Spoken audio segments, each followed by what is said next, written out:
Barbados.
Good evening and welcome to the BFA headquarters here at Wildey St. Michael. This is live coverage of the second of two international friendlies between Barbados and Cuba. I'm your host, Anmar Goodrich Boyce, and next to me is football expert Nicholas Maitland. Last time these two teams met was on Sunday, ended in a 0-0 draw. Maitland, what do you make of tonight's match? Well, tonight's match is this is teams because this is the last game before the Nations League begins next week and the week after. So this is the final chance for both teams to get some much needed confidence before the Nations League, and especially for Barbados because, as I said, we have been very good forward, and this is the last chance to prove that we can score on teams and we can deal with the challenges being posed by teams who come and face us, especially at home. So I'm hoping for a positive result. I know both teams will be hoping for a positive result. BFA Technical Director Mr. Mohammed, 3 changes tonight. What do you make of that? I think the changes were necessary. As he said on Sunday, we are still in a test phase, and when you're in a test phase, I believe that it is necessary to test different players, different positions. Today you see Jomo Harris has been left out and Tito Beckles playing in midfield. Beckles that we are accustomed to seeing in centre defence. So it's interesting to see how that is going to turn out with Mario Williams. Also have Tito, the left back, Tariq Highland. He is also included today to play at left back. So today we have 2 left footers on the left side, and that is something that we talked about on Sunday as well, the lack of balance between right footers and left footers. So we have 2 left footers on the left side today, and Barbados, it changes for the better. What do you think is the recipe to get the victory tonight? We must score first. That is mandatory because we seem to be a first half team. We play best football in the first half, then in the second half we get a little tired. So the aim for us today is to score first, get out the traps early. Against Jamaica we did that. We're into halftime 2-0 up. I think that was the recipe for us not losing that day. So today certainly we have to score first. Last time out, Cuba started the game a little bit high tempo, very quick. They made 2 changes as well. Yeah, Cuba started the game pretty quickly on Sunday, but I think today because we have Beckles in midfield alongside Williams, I think we'll be a little more secure and stable in the midfield, and that will allow Holligan and Appleby and those guys to go forward and create. I think against in the game on Sunday, the defense was a little too deep. As the game was just kicked off, I think the midfield was a little too deep, and as a result, we weren't successful. But we have a good recipe today. Well, thank you very much, Maitland. We send you upstairs now to our match commentators, Trevor Thorne and Keith Griffith. Thank you, Anwar. Good evening to the viewing public here in Barbados and all across the region and across the world, to be precise. Yours truly, Trevor Thorne from Commentators Sports Incorporated. And I'll be joined shortly by Keith Griffith to take you through this, the second match in the series of two. The first one ended 0-0. Well, good evening, Trev. Blessings to the world as we join you here at the Wildey.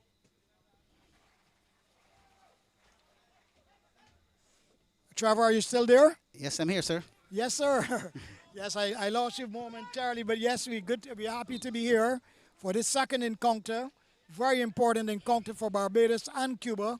Cuba on the way to play Turks and Caicos, and Barbados in a few days' time will be playing Guyana.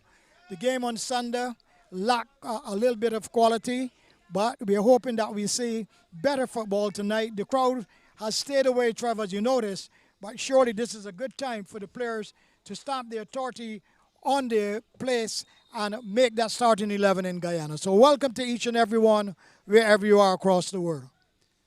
Yes, my sentiments as well, Keith. Welcome to you as well as you settle into your seat. And the dynamic duo at it again for the second time within just a couple of days here. And we're just about a minute and 40 seconds gone. The free kick awarded on the far side to the visiting Cuban team. And they will look to create some problems for Barbados with this set piece. This is Cruz Vera. We're in 11 this evening. Right in front of him he has Perez Ramos. Not sure if they'll play it short to try to get it down the line and then cut the ball across. But he's lined up in front of what looks like a two-man wall. And Cruz Vera, in fact, plays it short inside. This time to Ruiz. The leaning ball down the right-hand side. And Barbados able to usher that one over the goal line for the very first goal kick of the game. With just about 2.5 minutes gone here at the BFA artificial surface. You can tell that the Cubans were trying something they did at practice, but it didn't really come off in the end. The pass was a little too strong, and in the end the ball went into touch. But the game hopefully will pick up. We'll see a lot more movement, better passing, better cohesion, and a couple of goals hopefully. Barbados, as you know, have played 5 matches so far this year. They have not won any, losing 1 and drawing 4. And hopefully Barbados will be on target this time. The Cubans, on the other hand, will want to prove that they are the better team despite the rankings of 160 to Barbados and 181. And I just want to say goodnight to a gentleman who made Barbados proud when he played against Cuba. When we knocked Cuba out of the World Cup, John Nobby Paris scored a magnificent penalty to send Barbados into the second round. So here we are, up against Cuba again in the second match of the week. Barbados 0, Cuba 0. Cuba attacking the goal to my right, to the Sergeant's straight end. And Barbados win the blue and gold, Cuba in the blue and white. So as the Barbadians get a few touches on it, that's Tariq Highland. He's been rested for the first matchup, which ended 0-0, and he now sits on the left-hand side of the defense as a left wing back in the Barbados side. So he's been able to win his position back in this setup here. And here comes Cuba down the right-hand side as they prod and probe in their usual manner. It's the defensive header. And then the clearance made, but it's into an attacking position. The ball cut across the 18-yard box. And there's an infringement again now as the game picks up a bit of momentum, Keith. The same pattern of play that we left on a Sunday night's game, where lots of niggling tackles creeping into the game, and they're creeping in quite early this evening. 4.5 minutes gone, and we already had 2 or 3 restarts between the two teams. I know it's going to be a battle for turf and a battle for bragging rights as well, but we really want to see a higher quality of passing from both teams this evening. And of course, you get the passing, you surely will get the goals as well. Well, I noticed that Barbados tactically have gone for Beckles to play in front the 2 centre-backs, which means that tactically Barbados are looking to defend very strongly, but it is Cuba going forward down the left. As the shirt is pulled, and the foul is given as well. So Cuba making some headway down the Barbados right-hand side, which is obviously Cuba's left, and creating some problems there. Needed to pull him back with his body was gone, so the shirt was all that was left. You had to tug on that shirt and take one for the team. And of course the referee this evening would have seen that as clear as day. The lights here, Keith, are excellent at the spanking new facility here. And of course, referee Kimball Ward from St. Kitts and Nevis, eagle-eyed as ever, pulls out the magic spray to mark the spot. And the Cubans now will look to punish Barbados for that pulling of that shirt. And what better way than a set play, and the ball maybe onto a man's head, or the volley be deployed here to finish inside the 18-yard box. Barbados will have to defend stoutly.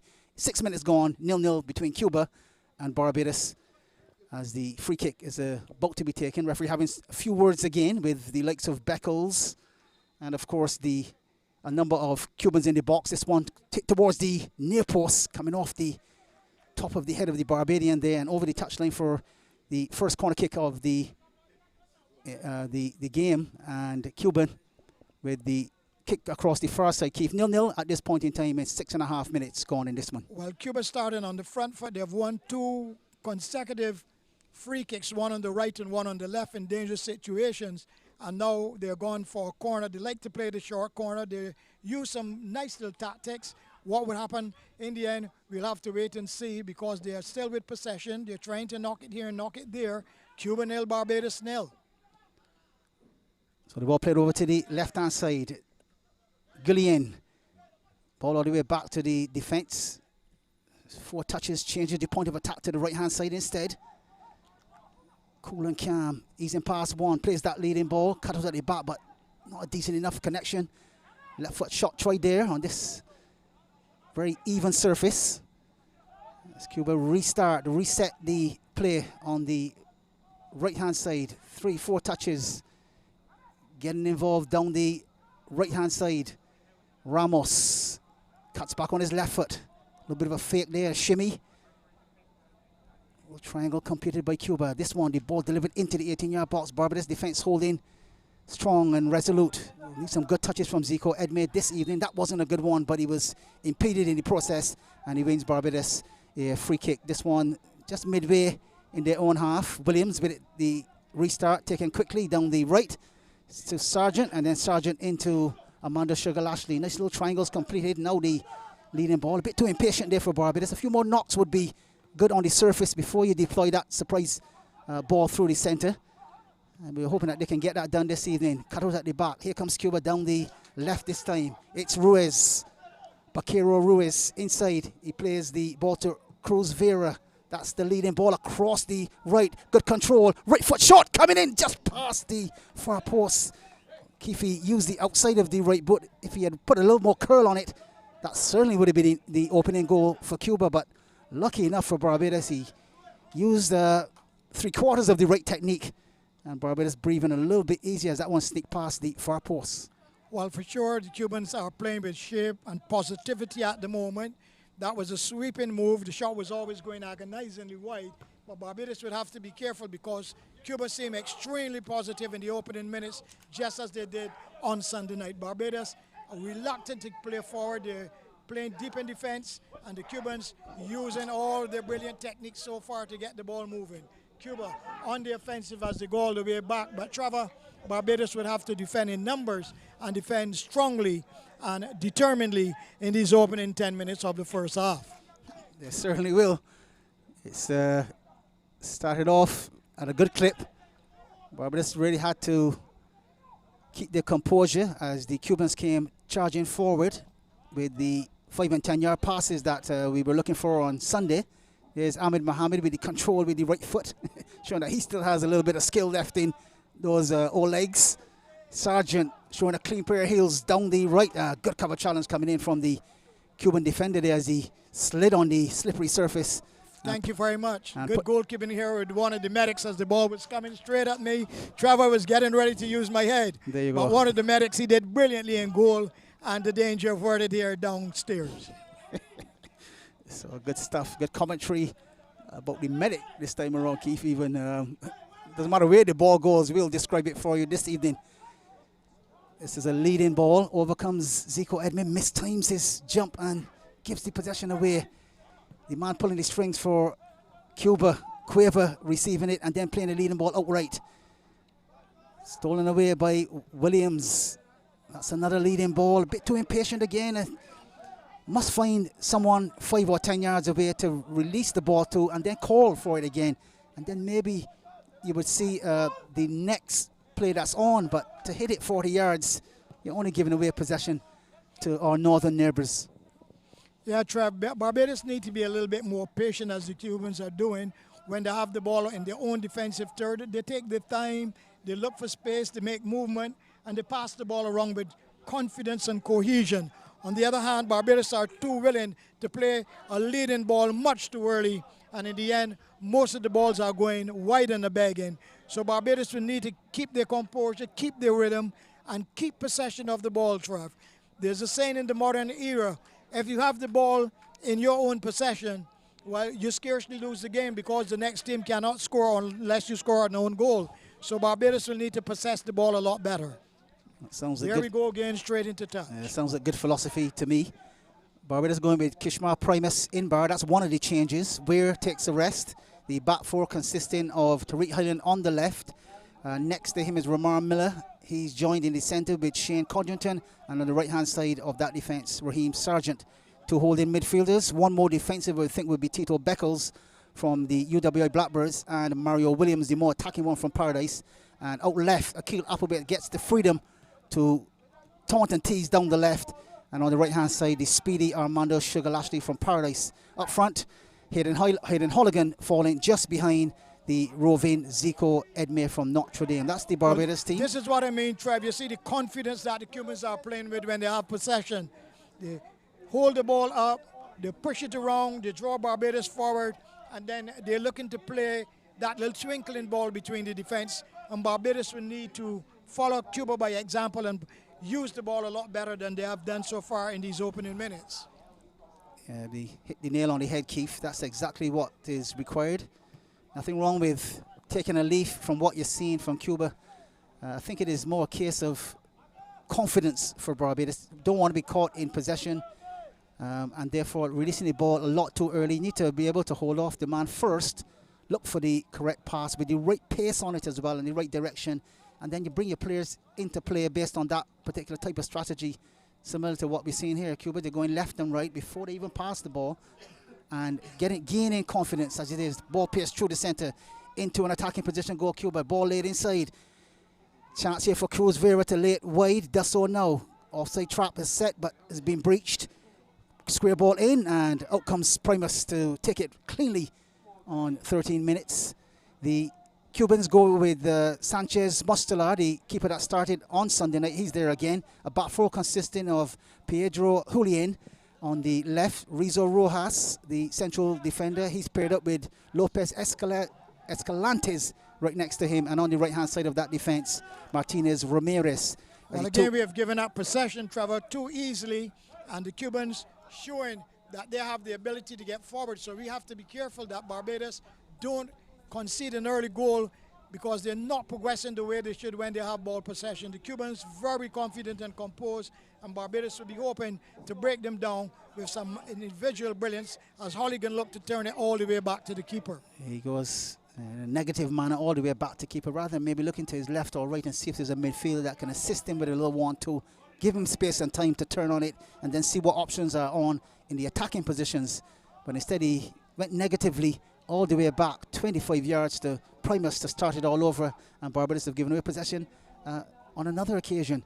The midfield battle is being won by Cadilin Cuevo wearing 19 and Bakero Ruiz wearing 2. That's a new addition. Ruiz, new addition to the Cuban squad this evening. Out left they go with Cruz Vera, and out right Perez Ramos. Up top, the dynamic duo for them would be Morris Calero wearing 20 and Paradella Diaz. That's a brand new player as well for Cuba. So Cuba showing 2 changes from the Sunday night starting 11, and Barbados showing 3 changes, and obviously pushing Akil Applebert also up into a midfield position as well. Here's Cuba on the ball and looking to knock it around. Well, Trev, this is the 13th match that Barbados have played between 2017 and now.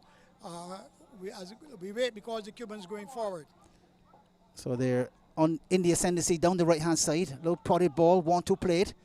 Looking to escape from the wing back there. And good defending there from Barbados on just about 15 and a half minutes. Being able to foil that move down the right for Cuba and pick up a good goal kick to settle themselves. Now 15 and a half minutes gone. Still tied 0-0 here at the spanking new Barbados Football Association's artificial grass surface here at Wildey. The offices are located here as well. Ball across the top. That is a decent ball as well. Turned inside by Lashley. He'll play the 40-yarder rather than the 10.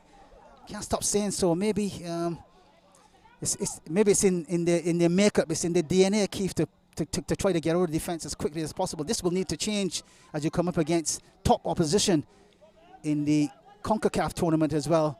And you'll need to mix a couple of psychological and tactical changes in order for Barbados to play the shorter ball rather than that long ball, which is almost beating them just by playing that particular type of ball here.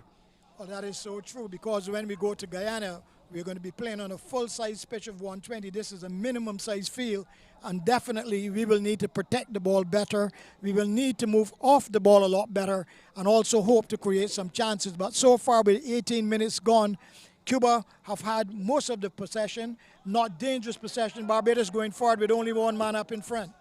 So Ed May will look to hold off 2. Yes, he has no midfield. They're all the way back in defence. He even evades Tariq Highland, and he goes all the way back to Primus. That's 55, 60 yards of space that has been lost there by pushing that ball all the way back. It's another long searching ball. And the same result. Trav, you call it a searching ball. Maybe a leading one because there's nobody down the right to search for. And without being overcritical, Barbados has to get players forward when they have possession. Moments ago when Ed May had the ball, the only player inside the Cuban half was Ed May. So the players have to move up, rotate, move around, pass the ball accurately and with precision, and put the Cubans under a bit more pressure. As we see again, look, the Cubans very, very confident as they go forward with possession. So Barbados being actually pulled out of shape, pulled out of their formation actually by the way the Cubans are actually playing. Here to have it again now. This is Williams. He waits his time. He finds Zico Edmé. The leading ball played inside again. Just no quality from Edmé on this occasion. Just needed to look up, Keith, and take the ball by the scruff of the net, meaning take full control of it. He was still bobbling around in front of him when he tried to pass it. And you know that's going to give you the same result. The ball will go to the opposition rather than going to your own man. One of the things that I've noticed since Sunday night is when you put the Cubans under pressure, they panic and make some bad passes. But if you give them too much room, they always look dominant and in control. So Barbados would have to pressure them a little bit earlier, probably tackle them higher up the pitch. And Trev, you would have to tell me why Barbados have not been able to come forward with more than one player at a time. We need to have 3 or 4 players in the offensive third when Barbados has possession. Yes, I do believe there's the starting 11, as you can see, Keith, if you compare it to last Sundays, has changed quite a bit, meaning the whole of that left side with the likes of Tariq Highland coming in at left back, Tito Beckles on the left-hand side of that midfield in a defensive position, and Akil Applewhite. The 3 of those, as I said, I haven't seen them playing together in this senior men's national team all season long. And therefore, it'll take a little bit of getting accustomed to at this point in time, having named the starting 11 as, within the last couple of days. They would have to been working on that formation from there. And, you know, it's not going to come together like glue within 48 hours. And I suspect they're using this as the test, the real trial, to see if this particular trio can work out. Ball into the box, attacking header over the crossbar. And Primus rooted to the What I was saying, that's a goal, Trevor, that looked destined for the back of the net. It's a brilliantly taken corner. The downward header seemed destined to go into the bottom drawer, but in the end it went wide. Now, I was making the salient point that this is our 13th match meeting in Barbados since last year. And when Barbados is going to play Guyana next week, I was hoping that this would be the starting 11, whichever 11 you are on the field with, because if you had 13 matches to practice with, you have to be close to your starting 11 by the time you get to Guyana. Barbados going forward, this is a good chance. It's looking very good here to the right-hand side. It's the shot coming in from Amanda Sugarlashley off the target by at least 6 yards. He'd want that back, Keith, that he can put it on target. He really made a mess of that one. He had space, he had time, the control was good. He pushed it out of his body and still couldn't get it connect on 20.5 minutes. Barbados 0, Cuba 0. Well, that was a lot better, a good quick cutting edge move. And when the ball came into the path of Lashley, his shot was always going wide. He needed to cut in a little bit more. He had time, space, and room to decide if he was going to go to near post or far post. But he hit his shot agonizingly wide, and Barbados would have to try again. But that was a lot better, a little more promise, a little more players coming into the attack. And like I said, once you put the Cubans under pressure early, you're liable to get the ball from them as they're doing now again. So Beckles with an aimless ball down the right-hand side. I bet he was under a bit of pressure, but stay on your feet, Tito, and connect those passes. And Barbados will get some kind of advantage from it as the Cubans knock it around. That's 4 touches on the ball. Escalantes leaves it, this time for Baquero Ruiz. Orange boots and all. Ruiz with the outside of the right boot pass. Coming forward into an attacking position. Rizzo Ruiz. As the passes are completed, we're seeing Calero getting involved again. Here he is again. That's a laser beam ball in towards the 18-yard box, but cut out very well by Codrington on this occasion. He leaves it for Sargent. Surveys the field. There's the ball into the air again. And given the treatment as it should be, with such a lush green surface, Keith, nice and level. Trev, use it to the fullest advantage. One of the points that we definitely have to make is that when Barbados are in possession, they don't seem to be very confident and comfortable with the ball. Why is that? Well, Keith, I'm bamboozled and bewildered. I mean, it's our own surface. We should be really comfortable on it, but instead we're lacking confidence. I think Mr. Mohammed will have to tell us why that is. The fans on Sunday, they were behind us. You can see we're filling up quite nicely here now, Keith, and so it does suggest the fans are still with the team. They're still willing to back them, and tell the truth, they deserve the backing.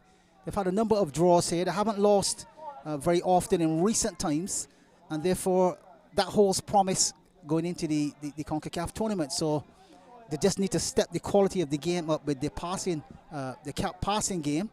As Highland floats one far post, and that's bread and butter for Sanchez Mustela as he picks it out of the air and then distributes to Ruiz. Space and time to survey and keep control of it for all of 7 or 8 seconds as the Cubans put together the touches. Just a little 1-2 coming off. He gets the break of the ball, leading ball into the box. No chance here for Cuba, squared, but the offside trap has been set very well by the central defensive pairing of Romar Miller and Shane Codrington stepping forward and running the Cubans offside on 24 minutes. That's the leading ball. Here we go. Now this is Akil Apowit on his favourite left foot. He'll look to go one-on-one as he cuts past Escalantes. He looks to square. Escalantes wins the battle with the right foot challenge, and with the assistance of Ramirez, puts the ball into touch. And Barbados now looking a little bit more progressive, Keith, down the left, because they've been able to get Akil Apowit away on the left-hand side to face up against Ramirez. And I believe that will do their confidence a world of good on 24.5 minutes. Well, that is what I meant, Trev. They need to be more confident and assured with the ball. Good movement down the left, a good lead-in pass. And in the end, when the cross was coming in, the Cubans block it. This is going to be a long throw, and Barbados will be hoping that they can put some pressure on the Cubans from this throw. 0-0 the scoreline. Barbados 0, Cuba 0. So Tariq Highland wearing 23 with the ball. I believe he'll be aiming for Tito Beckles, who has his hand in the air. 16 versus 19. Beckles up against Kindelan Cuevo. I don't know who's going to win that battle, but the battle continues from the first match.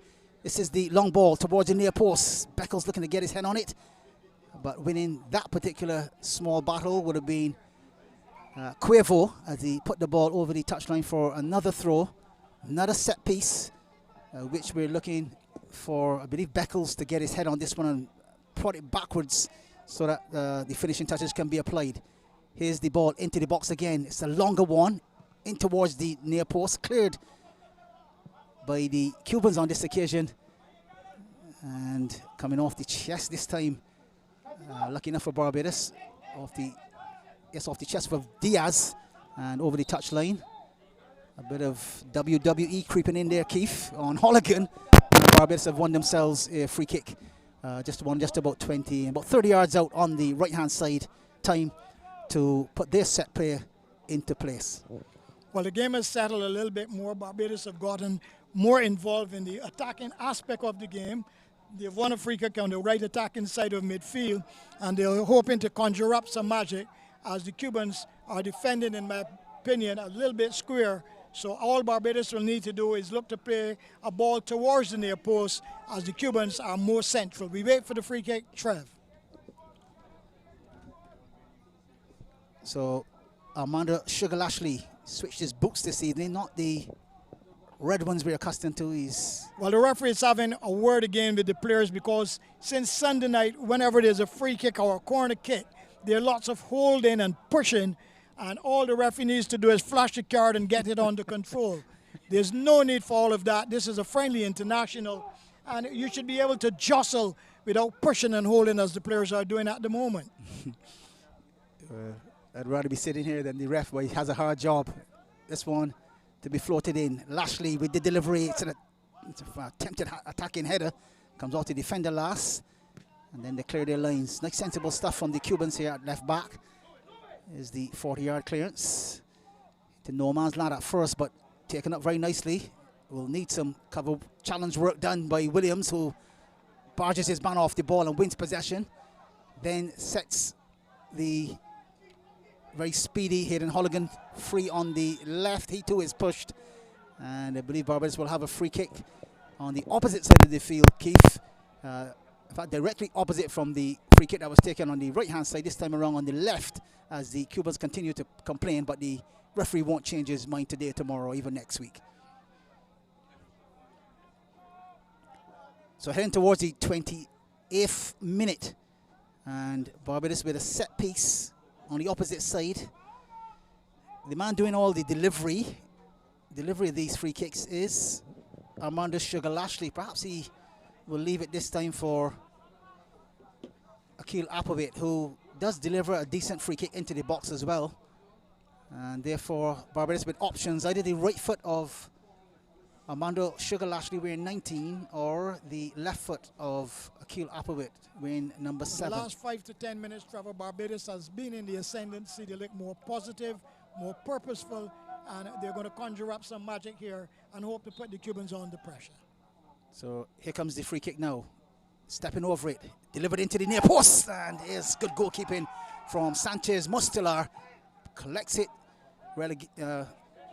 easy as ever, and then distributes a very good ball down the right-hand side. Barbados in lots of problems here as they look to get back in numbers. Spread wide to this left-hand side.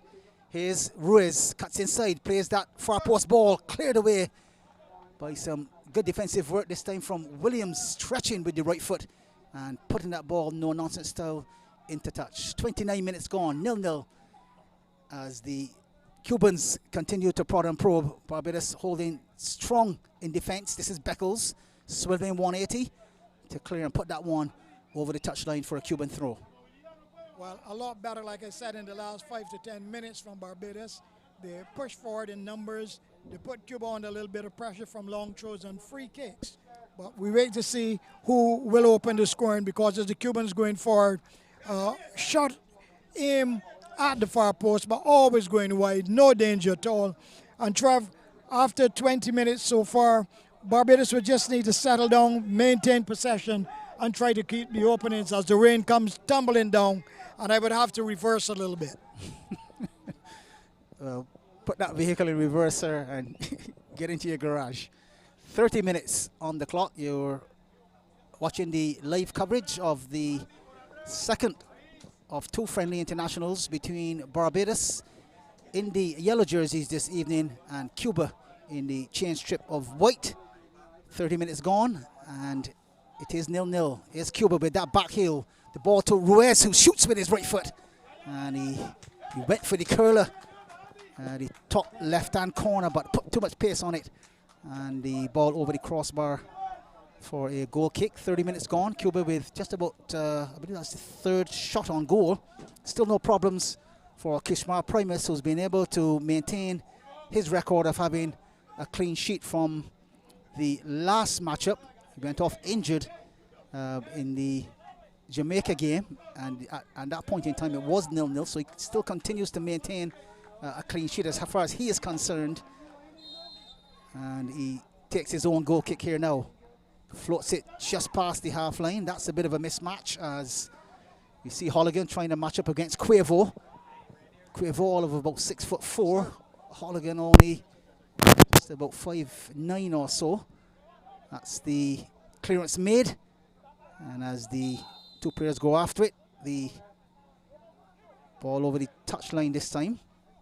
As the rain comes lashing down here at Wildey. Players won't go for cover, Keith, but you have. Yeah, the rain has come lashing down here. 0-0 the scoreline. Travel about equal here. The possession, would you tell us how much possession the teams have had? Yeah, it is 50-50, Keith, just about. With obviously in the first 15 minutes or so, Cuba were ahead by some 57% to Barbados' 43%. But since the Barbadians have had a couple of set plays, both left and right, they've been able to inch that possession rate up and, of course, create chances along the way as well. This is Highland trying to juggle his way out of trouble. He's unsuccessful, and the ball over the touchline for a goal kick. 32 minutes exact on the clock. And a much more... How many minutes, Trav? 32. A much more enterprising game, Keith, as both teams seem to have relaxed the aggression and now are really looking to play the beautiful game of football with the shorter passes. Well, so far, even Stevens, no goals. Both teams having about equal possession, and we're hoping that we can get an opening goal very soon. Barbados on the defensive as the Cubans come forward down the right. I think Barbados would do well, Keith, to deploy Hayden Holligan as he's just behind Zico Edme to constantly niggle at Cuervo, because the ball will... It always seems to be going through Cuervo. We're in 19 in the middle of that Cuban midfield, and therefore if he's uncomfortable, then I suggest that would probably make a number of other Cubans uncomfortable. The ball will flow almost always through him, so I would suspect that if Holligan with his low center of gravity could constantly pay him some attention, then maybe the possession may go in Barbados' favor a bit more, and then allow for them to make a few more, complete a few more passes, and thereby create a few more chances as well. But if they continue to let Cuervo go free, then he is seemed to be one of the main catalysts, along with the likes of Calero Ray in 20. He had Ginger here on Sunday night. I think he's gone with a bit more black in it tonight as the players continue to display. Trav, you have Maitland upstairs, and with the rain come lashing down, you could get Maitland to continue with the commentary. Yeah, okay, no problem at all, Keith. 33 and a half minutes gone as the showers continue. Here in Barbados, actually. Yesterday we had a number of showers, and those would have put paid to any commercial league at Briar Hall. But we're back there tomorrow evening for 4. It is 34 minutes on the clock, and the rain won't trouble the players here. The surface will remain in immaculate condition. After all, it is the artificial grass that we're playing on, and that tends to take the water very well. If we were on a grass base field with mud and that, then we could have a problem with lots of rain, but this won't give the pitch any problems. What it will do is allow the ball to move a lot faster and create problems for the control. This is a delivery onto the head, I believe, of Holligan, and the ball over the touchline for a Cuba corner as they look to set it up from here. A number of rehearsed set pieces from Cuba haven't borne any fruit as yet, Keith, but Barbados will do well to pay attention to the set plays that Cuba put forward and defend well. They've done that now. The defensive header is one making its way to the second third of the field as Cuba take possession of it, going down the right-hand side. We'll look to ease pass This time around, Armando Sugar-Lashley, and he puts the boot in and leaves it in a little bit late. And with just about 35 minutes gone, then Cubans with another set piece on the far side to create problems for Barbados.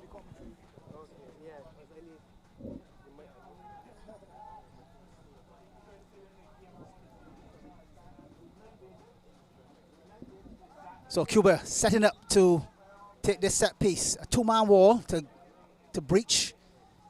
Wall holding strong, but the right foot shot coming in. Cleared away by the defense. Still in possession, the Cubans. Edge of the 18-yard box, showing lots of patience here. All the way back to the left-back position.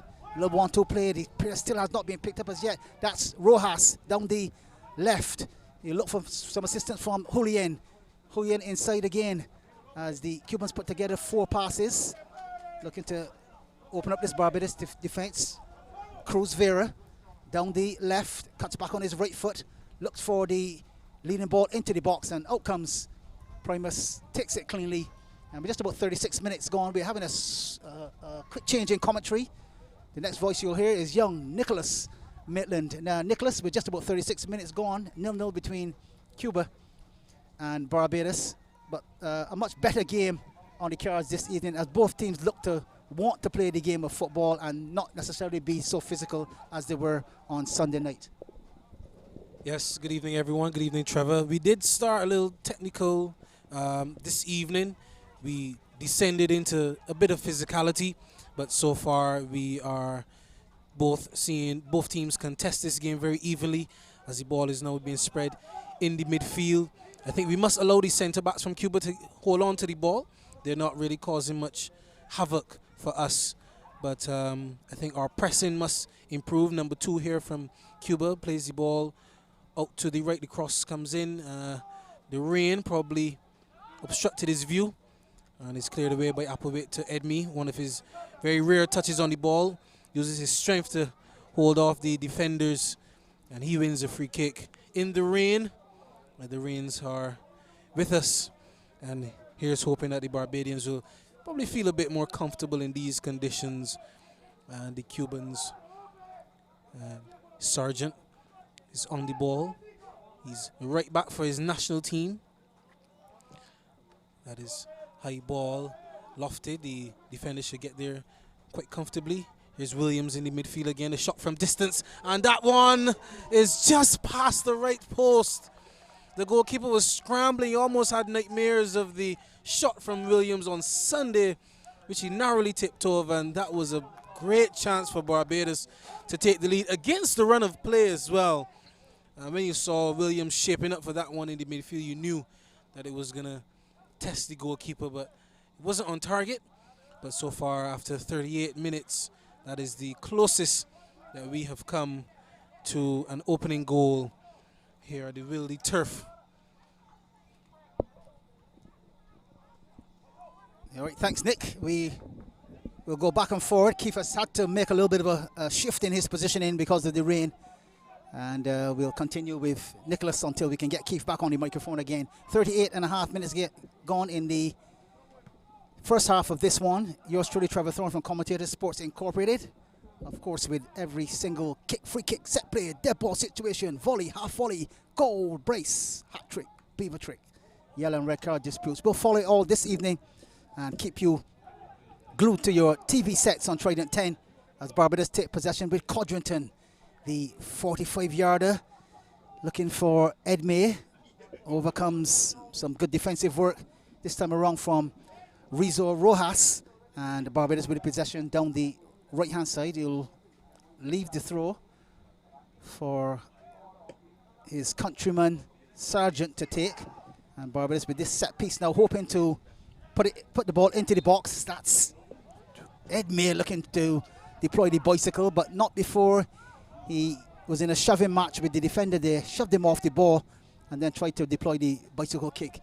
But the infringement was called first. So Cuba in possession down their right-hand side. Sliding tackle. Williams rides that tackle and then plays a decent ball to Lashley, who will look to shoot with his right foot. Ball coming off the defender. Good charging. Ball charged down and then prodded in towards the edge of the 18-yard box. Up comes goalkeeper Mustala to collect. as Cuba come forward now with numbers. Ball prodded through the center there. Little 1-2 as Calero looking to get involved there. Cruz Vera in possession, spreading the ball wide and bringing the right-footed Martinez Ramirez into play. The low 1-2. Down the right goes the Cubans again. This is good stuff to the edge of the 18-yard box. The square comes in at the edge of the box. The right foot shot into the back of the net. Goal! Morris Calero with the ginger hair and all makes it Cuba 1, Barbados 0. A pile driver, a volley from just about 18 yards out. He bamboozled Kishmar Primus, was unsighted for a couple of seconds there, but of course it didn't really matter. And this youngster showing that he has the skills to make it big time as he really put the finishing touches. Pile driver, that one. A volley from just about 18 yards out. He bamboozled Kishmar. Morris Calero finishing that one off. Here it is again to the edge of the box. Then the right foot volley deployed. And Primus a bit unsighted, I think, by Sargent there. But as he peels away to celebrate, Cuba have taken the lead on 41 minutes. It's Cuba 1, Barbados 0.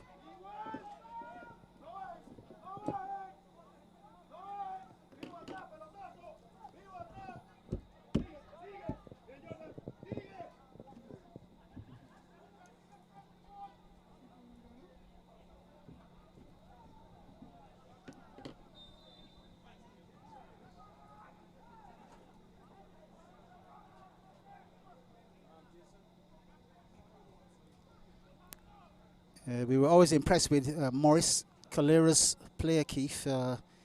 He's an attacking midfielder, been deployed this evening. The way the formation has been set up front, but he still has the wherewithal to drop back into those deep midfield positions behind a front one or a front two.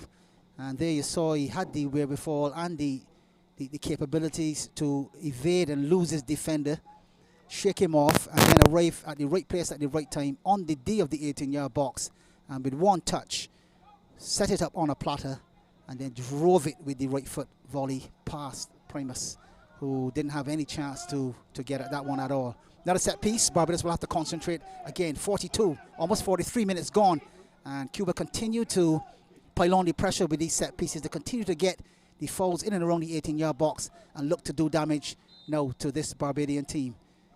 Delivery to the edge of the box again. The right foot shot coming in, and there's Primus, and he's beaten again. Oh my gosh, so easy on 43 minutes. You would think it's Sunday evening that we're strolling. It isn't, and Barbados are really suffering here. To continue to get. Here it is again, 43 minutes gone. Cruz Vera with this training ground move as he shapes up to go inside, cuts it to the edge of the 18-yard box. The right foot deployed, and then the ball tickling right past Primus as he went to the surface. And that one, I believe, will go to Baquero Ruiz, getting a start this evening. He was coming off the bench on the last occasion. He's now made it Cuba 2, Barbados 0 on 44 minutes.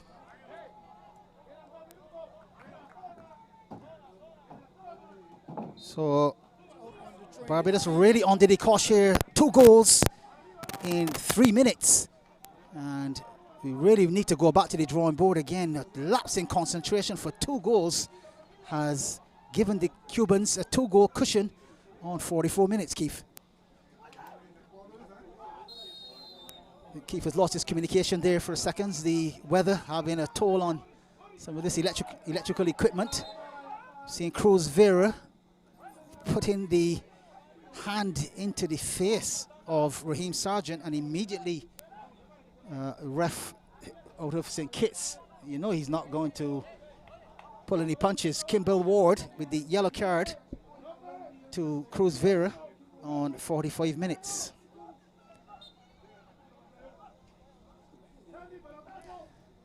So yes, in the top left-hand corner you can see that scoreline agonizing for the Barbadian public, the supporters. It's 2-0 to Cuba, and we're not even past half-time as yet. Is the prodded ball across to the left-hand side, as I said before. Kindle Quavo, an integral part of this midfield. Barbados trying to knock this one towards the edge of the 18-yard box. There's Applewhite battling for all he's worth. And Cuba coming out of their defence. Ball charged down this time from the left boot of Tariq Highland. And 1 minute of additional time will be added to the 45, which is just about 20 or so seconds into that 1 minute. Barbados would do well if they can get at least one goal to settle their nerves and perhaps come out in the second half and maybe look to get that equalizer. But they won't get it if the likes of Bakiro Ruiz, who I believe will be credited with that second goal, continues to pass the way he's doing now. Here we go again. This is Quavo, as I said before, continues to pull those strings left and right. This time he opted to go for the long one rather than the short. Not sure why you would do that if the short ball is giving them all the joy in the world. Cruz Vera in possession, and referee Kimball Ward in possession of the whistle. 3 blows of it, says it's half-time here at the BFA artificial grass surface in Wildey. And we greet you with the news that Cuba have taken a 2-0 lead over host country Barbados, with goals coming from Morris Calero on 41 minutes and the second bite at the cherry from Bakiro Ruiz on 44. 2-0 to Cuba over Barbados at halftime. The 2 changes that we've seen for Cuba have really been reaping sweets for them. Paradela Diaz making lots of space up front. He's wearing number 23 for Morris Calero to operate right behind him in a bit of a arc or a D. That area there is where Calero is doing all of the damage, and that's exactly the same spot that the 2 goals would have occurred from Calero and Ruiz. The Barbadians haven't really settled very well. If you consider the percentage rate, they are 50-50 basically, but Cuba using their advantage to open the scoring on 41 minutes. As I said, the set pieces have been rehearsed a number of times, and you can see that they're actually working for the Cubans. Barbados game looks a bit basic and still haven't been able to get out of defense. That transition game from defense into attack hasn't really worked out that well for them, and therefore they haven't been able to get the necessary ball into the 18-yard box to create problems for the Cubans. But as we go to break, lots more in the second half. Go get your cup of tea or a drink of water and sit back in your settees. We'll be back after these ads. Thank you very much. Easy Pay Hardware, taking care of all your household needs, if you please. #1 hardware store around. Easy Pay, we have something for everyone. Easy Pay, building or maintenance, we can help. We are open every day, so it makes good sense to visit Easy Pay Hardware, taking care of all your household needs, if you please. Where you going? Easy Pay Hardware. When we are some Johnny Walker, drinking some fire water. When we are some Johnny Walker, drinking some fire water. With a bunch in 3-0, when we are some Johnny Walker. Pick up our drinkers in at this place right now. I got all of that yellow wine while I'm drinking some fire water. Energy got me feeling so high.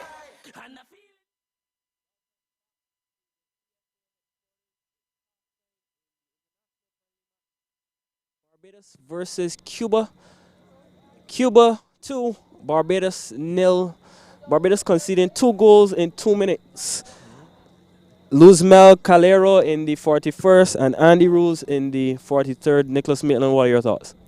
Well, at the beginning, we said it was do or die, and the Cubans have done, and the Barbadians look as though they are dying on the pitch. Early on in the game, the Cubans were pressing us in our own half, and when it was time for us to return the favor, we did not. And even before the first goal, the captain, number 11, he just danced all the way through the midfield, went and retrieved the ball in the midfield, took it out to the wing, and then returned with the assist. And then the second goal, the same thing from the free kick. So the Cubans have taken responsibility on the pitch. They know that this is their last chance to do something meaningful before the Nations League, and they've taken the responsibility. But Barbados, we've been second to everything, second to the loose balls, second in our challenges, and as a result, we are 2 goals down. But I don't think all is lost. We still have some great substitutions that we can bring on. I like the system that we are employing today, 2 quick players on the wings. But I think Edmee, once again, he's a passenger. And Holligan's best role is, to me, not number 10, because when he plays in number 10, he spends more time defending and really creating. So those are just some things I noticed from our team, but all is not lost. 2-0 down at home. A mountain to climb for the hosts? As I said, it's a mountain, but I think we have the necessary tools to get up this mountain. I don't think that the Cubans have been technically superb. As I said on Sunday, the Cubans are not a technically superb team like, say, Spain or Brazil, but they are a good team showing a lot of desire tonight. But I don't think that is such a hard task that we cannot get past it. I think we have an obvious replacement for Edmee, which is Papi Chandler. Jomo Harris is on the bench. He can also make an appearance. But I think we have the tools to get over them. I just think that for the second half, what I said for the first half, we need to get the goal first. For the second half, we need to score first, probably within the first 10 minutes to really give ourselves a chance. Calero's goal, would you say that Barbados allowed the Cubans too much space on the ball? For both goals, I would say so, because both goals scored from probably the same position. Just a player getting a lot of space on the top of the box. I think that that is indicative of how we've played for the entire game. We've been too close. Not really getting the ball out to the wing as much as we should. And in those situations, we were much too close together, much too clumped up. Our marking was not as good as it should have been, and we were punished with 2 good goals, I would say. So apart from that, apart from giving the Cubans too much space, we haven't really done much wrong except for not pressing. But pressing is also part of giving them too much space. So we need to cut down on the space, and when we go forward, really need to be diligent enough to get the ball in the back of the net. The rain started to tumble down here at the headquarters. Cuba's second goal, a little bit lucky due to the surface being wet. I mean, all of these guys are accustomed to playing here during the Premier League with the rain falling and with the outfield as wet as it is. I thought that when the rain came down that we would feel more at home because we've played in these conditions many times before. The Cubans have not played in Barbadian rain, I'm assuming, and I think we could have gotten one on them, but the free kick was one that they worked before in the game, and the player just got a lot of space at the top of the box. But I wouldn't say it was lucky, but I would say that we were unlucky to not capitalize on the conditions that were prevailing, especially with the rain, and really take time to not be dirty, but rather take matters into our own hands and control the game. 2-0 down at home. We're speaking about that all of the time. What would you think is Mr. Mohammed telling his players now at halftime? What is he drilling into their heads? Well, I personally don't know what he would say. I mean, of course, as a manager or someone in charge of a team who's 2-0 down in an international game, you would tell them what the things they need to change. But I think that in this second half, tactics will not matter, personnel probably will not matter, systems will not matter. It's just the desire on the pitch. And we haven't shown enough in the first half to make it seem as though we will go against Guyana or any of these teams next week and really make a dent in the Nations League. We have to come out this second half, and it really is do or die. The last 45 minutes, it really is do or die. We have to show the desire and the commitment to getting a positive result and sending home these fans who've braved now the weather and the fact that it's midweek and you got work tomorrow, all these type of things. You want to be able to go to work tomorrow and say, I went to see a brilliant Barbadian performance. And all the guys need to do now is leave it all on the pitch and give everything for the fans. Well, thank you very much, Maitland. We go now to a commercial break. This is live coverage of the BFA friendly match, Barbados versus Cuba.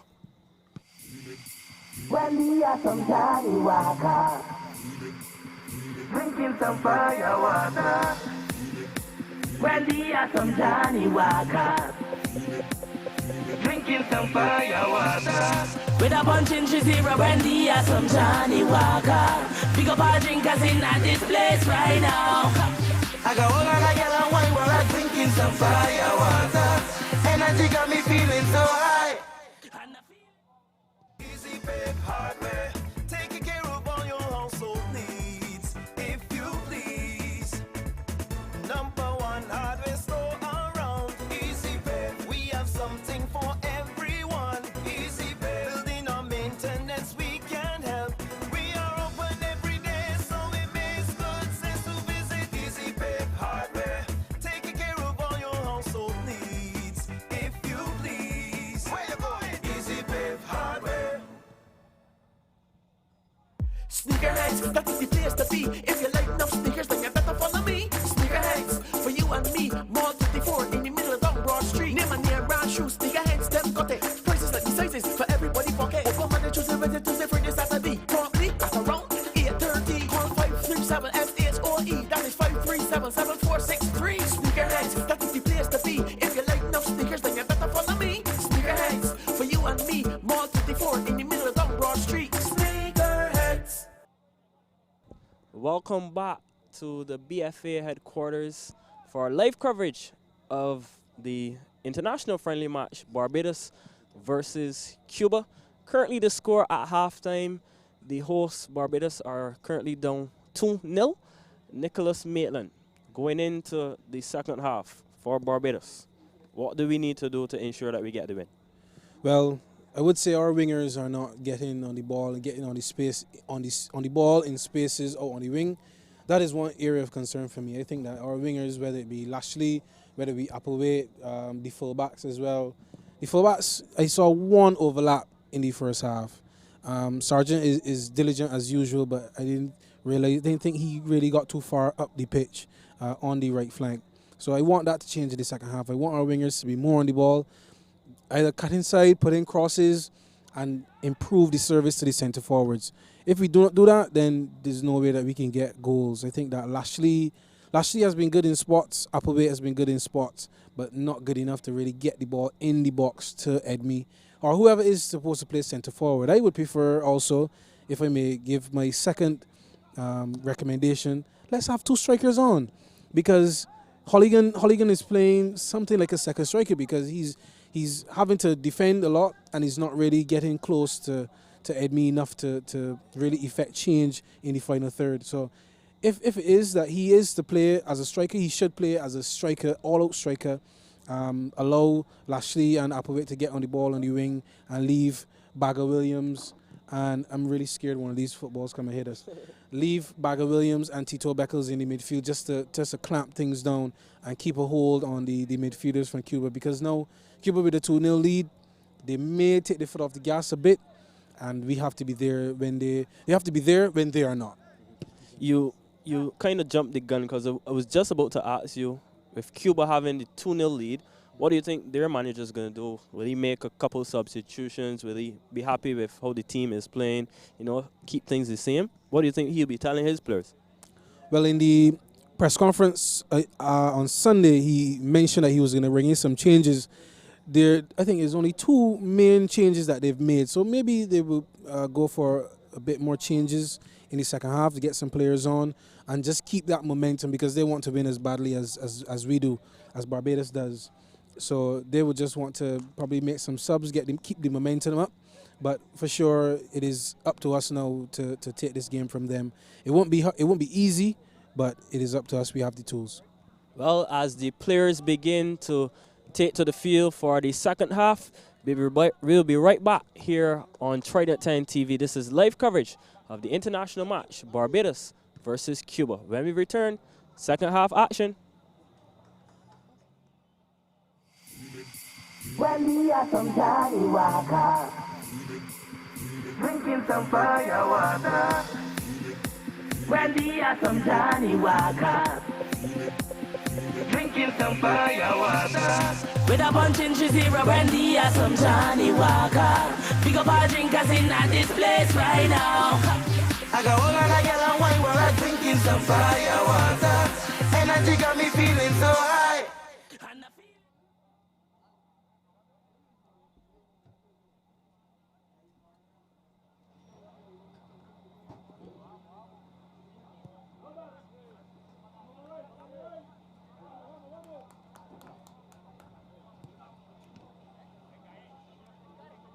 Yes, and welcome back to the live coverage. And here's a bit of a replay. Yes, of course, technical team on the ball. This is the Cubans in possession. As they lay the ball back to the edge of the 18-yard box. There's the shot. And the ball coming off of, I believe, the heel or so of one of those defenders as he tried to stop it from going in, but it was already on its way. And Cuba with the 2-0 lead. That was the second goal. And you can see the possession here is in full effect. Continue to play those little 1-2s in and around the box. This is the ball to the edge of the 18-yard box, and the right foot volley deployed. And you see the ruthlessness of Morris Calero wearing 20. The fashionable hairdo, and he high fives all around for his Cuban teammates.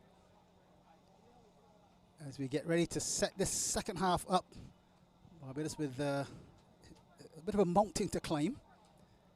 I'm sure Nicholas and Mara broke it down for you really well in the second half, exactly what we need to do.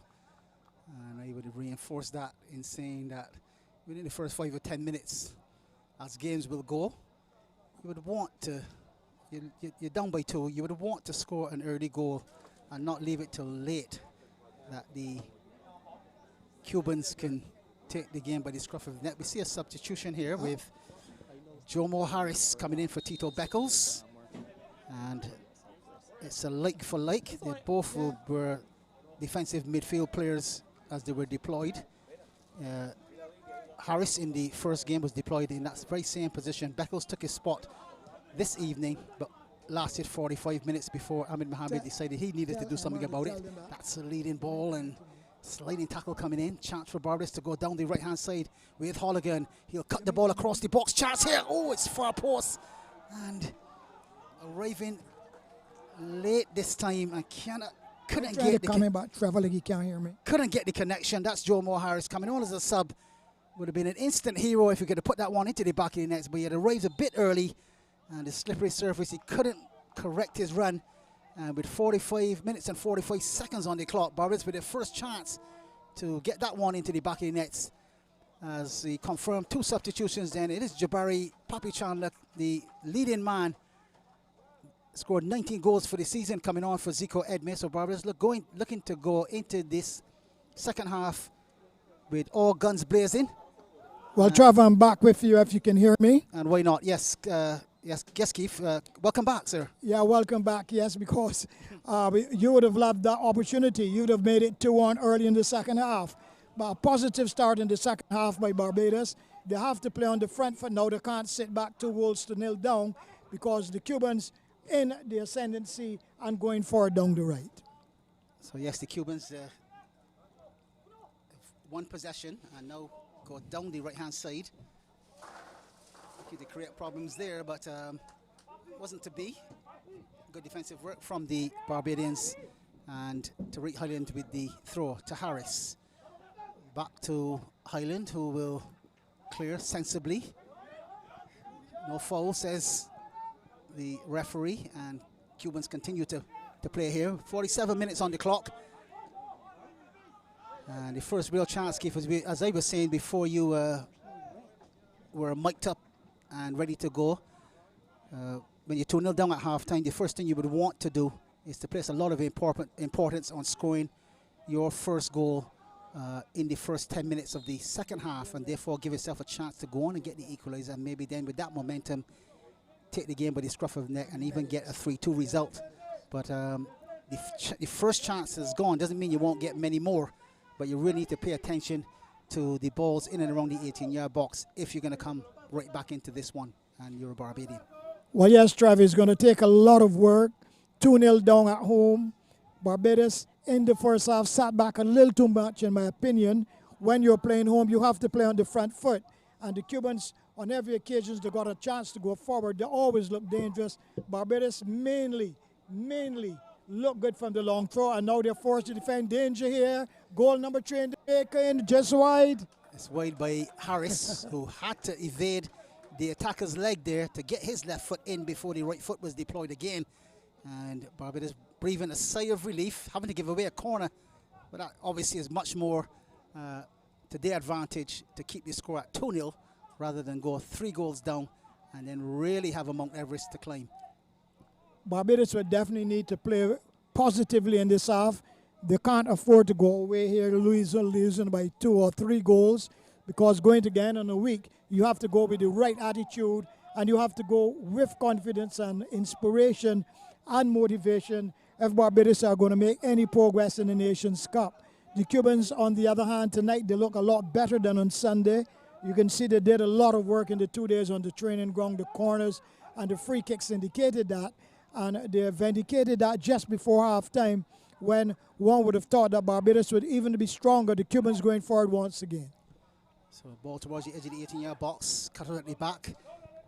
Delicate ball, that was he almost tickled it past Tariq Highland, but Highland read the script, and Harris in possession, bundled off of it. Needs to show confidence here as he prods it forward, gives it possession. Here comes Cuba with Cruz Vera.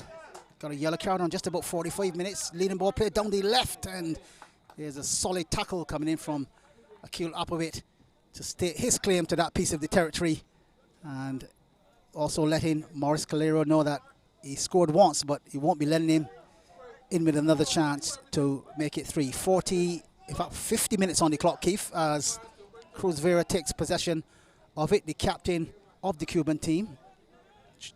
Little short pass, little 1-2. Fakes one way, cuts the ball to the edge of the 18-yard box. Harris, in fact not Harris, that's Holligan in possession.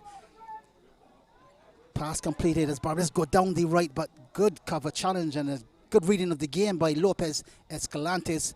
Puts the ball over the touchline. But he's gone down injured, so yeah. we have to wait. But Yeah, Trav, one of my deepest concerns is that this is our 6th match, Barbados, for the year. And we're still looking for our first victory. And we must understand this, that when you're going to play in the Nations Cup, you have to be ready. And at the moment, Trev, we don't look that ready. And I was hoping that when we come tonight that we would have seen what would probably be the starting 11 that will start against Guyana, and maybe some substitutions in the second half. But 2-0 down, that was not possible. We are under the cosh. We are not playing well at the moment. And we will have to find some magic from somewhere, maybe to conjure up and score a goal, get back into the game, and hopefully leave here feeling good about ourselves and hoping that Barbados will do good when Barbados play against Guyana and El Salvador in a couple of months' time. Yes, the ball put into touch. The Cuban on the far side is down in a heap. He's in distress. You can see the crowd has built up quite considerably from the first half, where there were just a couple hundred. We doubled that, I believe. Not totally there yet, but the fans continue to show faith in this Barbados setup. There's Jabari Papi Chandler wearing number 14, coming on as a sub just to start the second half, and Barbados will be really looking to him to show some of the skill and guile that he showed in the domestic season, scoring 19 goals for the season, and having come over from Antigua and joined the Empire squad late, Keith, and showing lots of class in getting to 19 before lots of other players who played the whole season, almost getting 20 goals for the season. You would think that you would really want him to be on his ace game this evening. If you get a couple of chances here this evening, then maybe Barbados's tide will change. I was told by a couple of fans that you were sharing some expertise with the technical staff. That is very good. I hope that they take on board what you told them, because you're one of the best strikers Barbados have ever had over the years, and any information going from you to the technical staff is good. So I hope that they took it on board, Trev. Yes, definitely. So one of the pointers that he was making, Keith, was that the passing game needs to come back to the squad. They seem to have deployed a kind of like a quick slow. A quick fix. Yeah, quick slow, meaning that they just knock the ball just twice, just 2 passes, and then they go for that long one. But they need to show a bit more patience. That's without letting out all the secrets. Need to get a couple more passes together to build the confidence, and then in moving the ball around, you will find that the opposition, in their trying to juggle to mark men, will leave some gaps as well, and that will allow Barbados to then maybe move up the field in steps, in stages, rather than going from defense straight into attack and losing the ball. Because as you know, as soon as it goes into the air, it's anyone's ball. But the minute you show some cool and calmness, then you're in with a chance to get right back into it. There's Harris going over in the heat. That's a yellow card for sure, but that was a professional foul because the man was through and he came across, he made sure he wasn't going to go on and score a goal. And you can tell that the Cubans are well organized technically and tactically, but this is an opportunity now for Barbados to strike and get a goal back, because like I said, you wouldn't want to leave Wildey without getting back into this game and scoring a goal to take to fly to Guyana with confidence. Playing in Guyana, as you know, Trev, not an easy thing to do at all. You can guarantee it'll probably be raining, Keith. and if the rain comes down in Guyana, it's a bit of homework will need to be done in case. And then you hear the Guyanese, he gas, and they'll be attacking all the time. So we need to produce some magic here now. Bob Ford is smiling down in front of us. One of the best referees the Caribbean have produced, and the blessed thing that he's from Barbados. So that is very good as we wait for the free kick. But Trev, a lot of time to go in the game. The players just need to keep their composure, get their foot on the ball, stamp the authority in midfield, which is lacking at the moment. And apart from once in the first half and early in the second half, we have not really tested the Cuban keeper. We wait for the free kick. It's Lashley with the right foot shot there, Keith, just inches wide of the near post. You could see it curling and dipping, but the accuracy is what was lacking. The score remains Cuba 2, Barbados 0. Well, that is an attempt on goal, but it should have been on target, because with the pitch a bit wet and the ball very wet, they should have tested the keeper at least, but it was always curling and going away from the right up right. So Cuba still lead 2-0 on the night. Not even tonight, the moon is now out that brightly. Remember on Sunday night we were talking about how wrong and beautiful the sky looked and the moon, but tonight, I don't know if it's because Barbados are down 2. It seemed quite dim at the moon, Trevor. Well, yes, how the weather goes, Barbados team goes, it seems. They'll need to forget about the weather, though, and still try to shine brightest.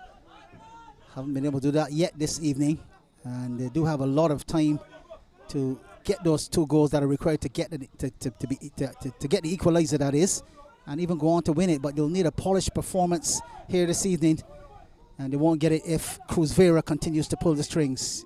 Well, the beauty about the field here is that the rain don't affect it whatsoever.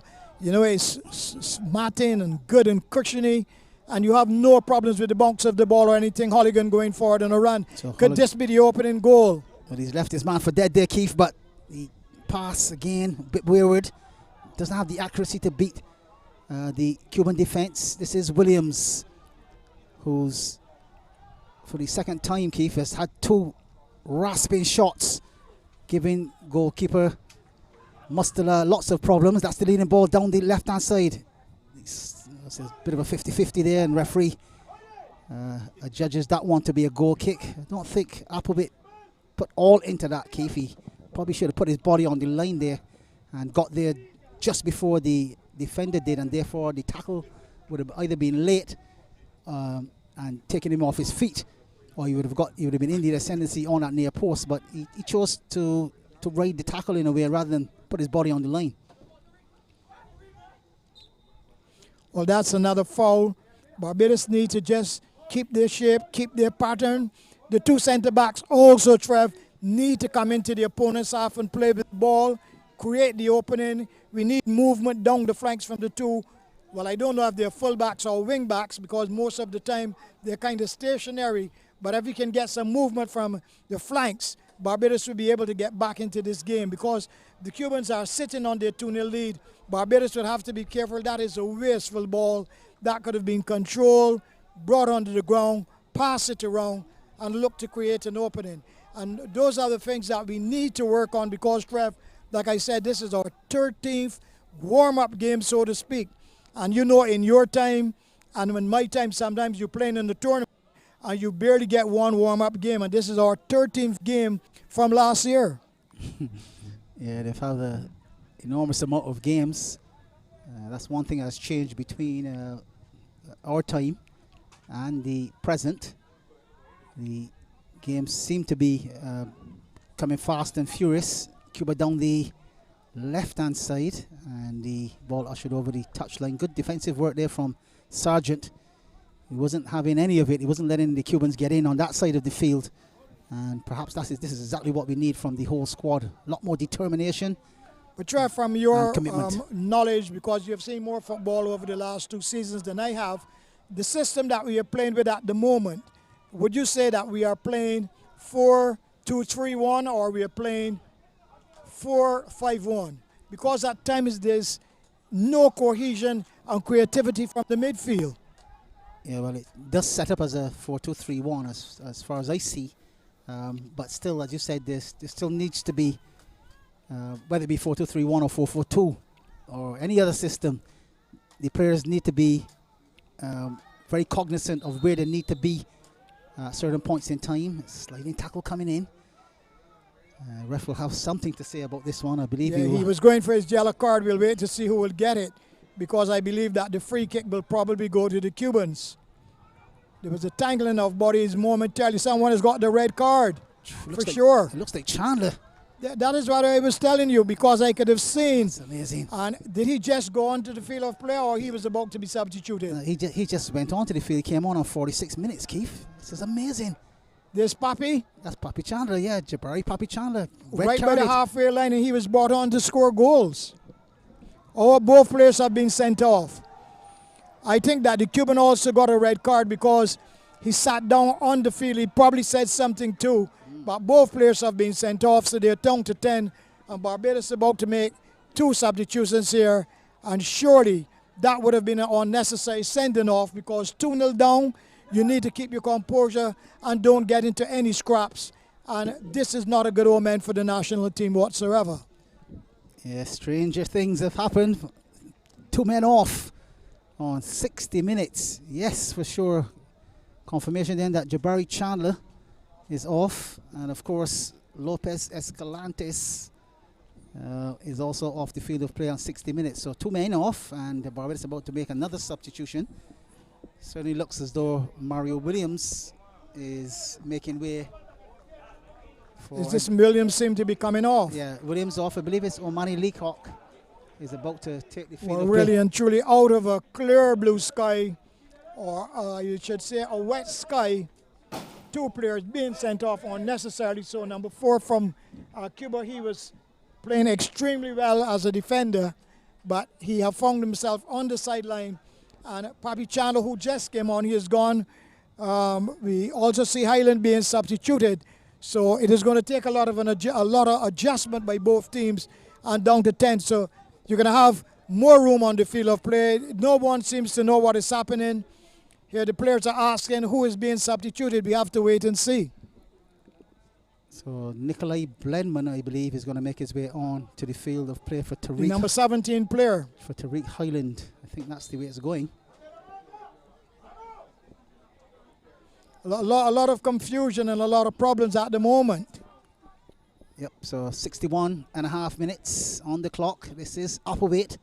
Ball into the box. This attacking header. Good defensive work from the Cubans.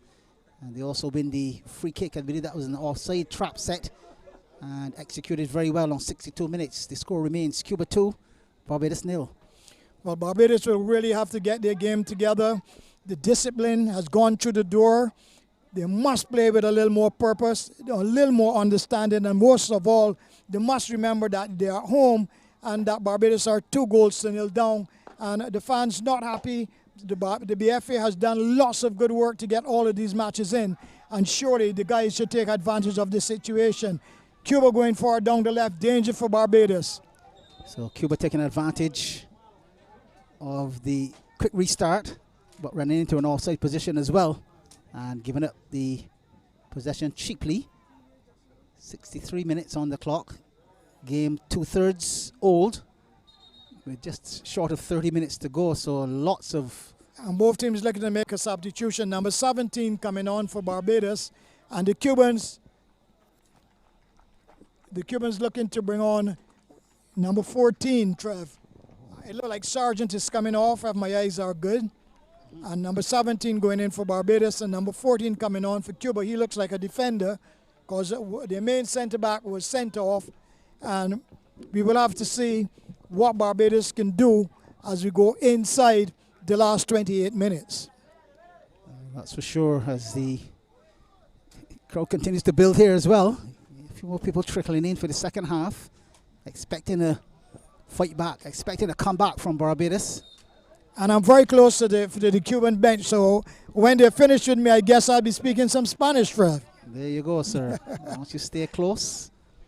Let's say thank you very much to referee Clifton Garns, who is fluent in Spanish.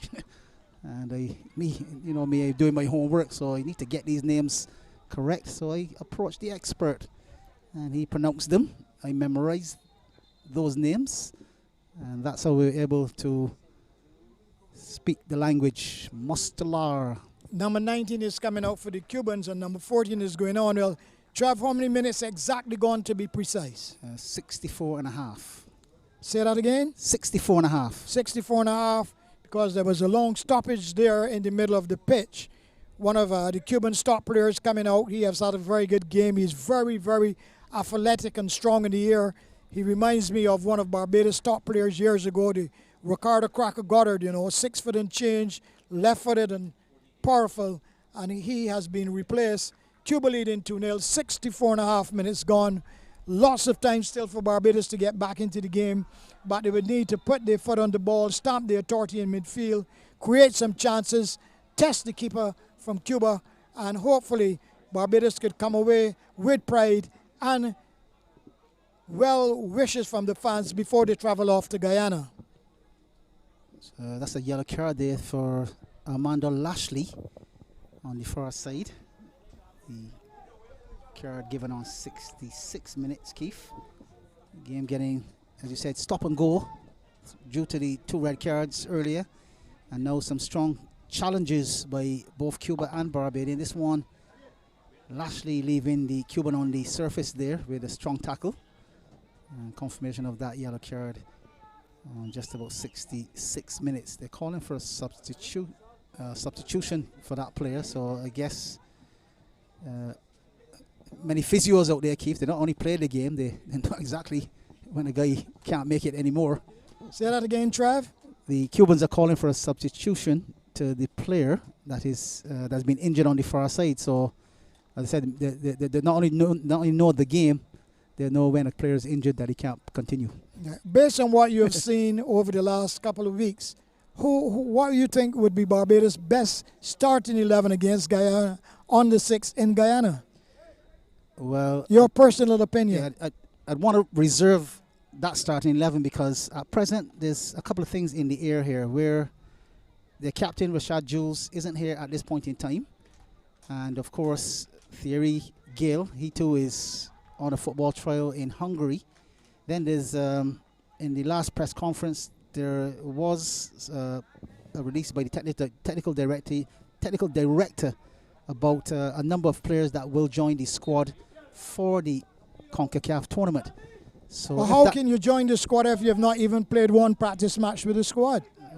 I'm only repeating what I've heard, Keith. Pardon? I'm only repeating what I've heard. That's why I'm giving the reason why I won't be able to give you the starting 11 because there's a number of things up in the air as far as the composition of the team going forward. I always believe in that if you got good foreign-based professionals, yes, they could come in, but I also believe, and I know for a fact, that they should have been in if it was possible to practice with the squad. Yeah, don't you think so? Yeah, but worldwide, Keith, there's a little bit of a technicality. I'm not sure everybody has spotted it, but I have, because if the European leagues have not too long started, I'm not sure if the clubs and the way they're structured, if they are going to be willing to release players so early in the season for at least the first of the 4 games in the tournament, if you get what I mean. They're now started, so therefore you expect that the coaches and management from those professional teams would want their strongest squads to be with them at this point, and then maybe those players may even join from maybe the second game or so. So as I said, well, we'll leave that alone because correct. We don't belong to the technical staff, but surely we belong to the commentary.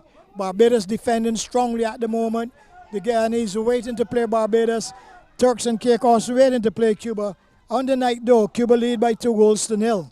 Yeah, they took the game by the scruff of the neck in the last 5 minutes of the first half, with goals coming from Calera on 41 minutes, and then the Ruiz finished from the edge of the 18-yard box on 44. And since then, you could see that Barbados' rhythm has been disrupted psychologically based on the goals, and then the fact that they're not able to hold the ball either. Playing with 9 men from what I can see. Say that again, Keith. The Cubans are playing with 9 men from what I can see. The player was still off the pitch. Correct. They haven't. They heard what the team has said, that a substitution would have been required. Barbados looking to make another substitution. I can tell you that for sure. Yeah, but they haven't actually done that. They haven't actually made the substitution because they're probably moving tactically to put the right man in the right place to maintain this 2-0 lead. In the meantime, Vera with the reverse pass. This one coming to Ramirez, who whips it into the box. This is Harris taking it down on his chest. The clearance isn't completed and isn't convincing either, as Vera pulling the strings here, there, and everywhere. He's losing possession. Well, he pulled too many strings and he was toppled over. He was fouled. But surely the pitch must have on lots more room, because only 10 are playing on either side. And Barbados about to make another substitution here. Number 24 going in, Trev, for number 19. Yeah, Deshaun Howell, Elias Eto coming in for Amanda Lashley on 70 minutes.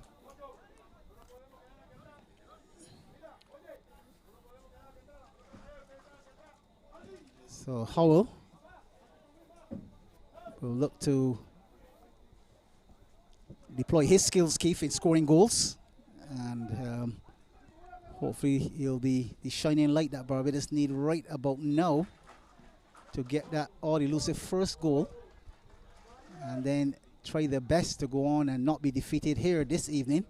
This is the right foot shot coming in from Ruiz. He has one for the evening, and I believe he wants a second goal, Keith. He wants that brace, so he's willing to try one. That was quite an ambitious goal. That was a long way out. 50-odd yards away. Definitely. So that could not score on you, Trev, even if you were in the goal.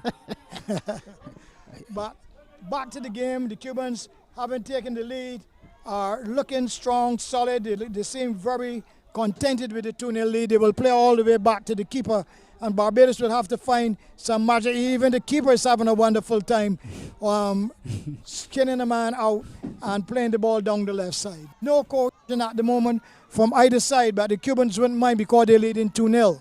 Barbados on the attack down the right. Yeah, so this is Applebit who switched sides. He looks to put this one on a platter.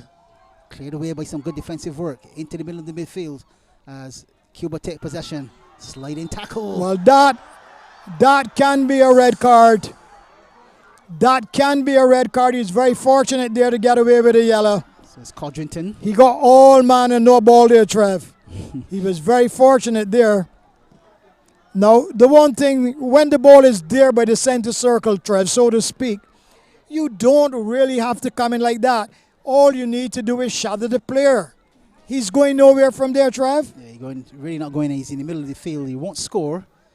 A pass of 50 yards would probably find a striker, but it's almost impossible to swivel and get a 50-yarder from there. So as you said, just needs to be ushered onto his side of the field, and no problem with letting them maintain possession at that point. But sliding in there, Keith, will never end well for the Barbadian player Codrington, and he gets a yellow. He gets a little bit of a reprieve too because he was late and it was a bit reckless as well. But the ref using his common sense this evening doesn't want the game to really be depleted of players, and therefore... You see, fortunately here, Travis, that it's a friendly, and sometimes I think in the friendlies the referees are a little bit lenient about sending people off.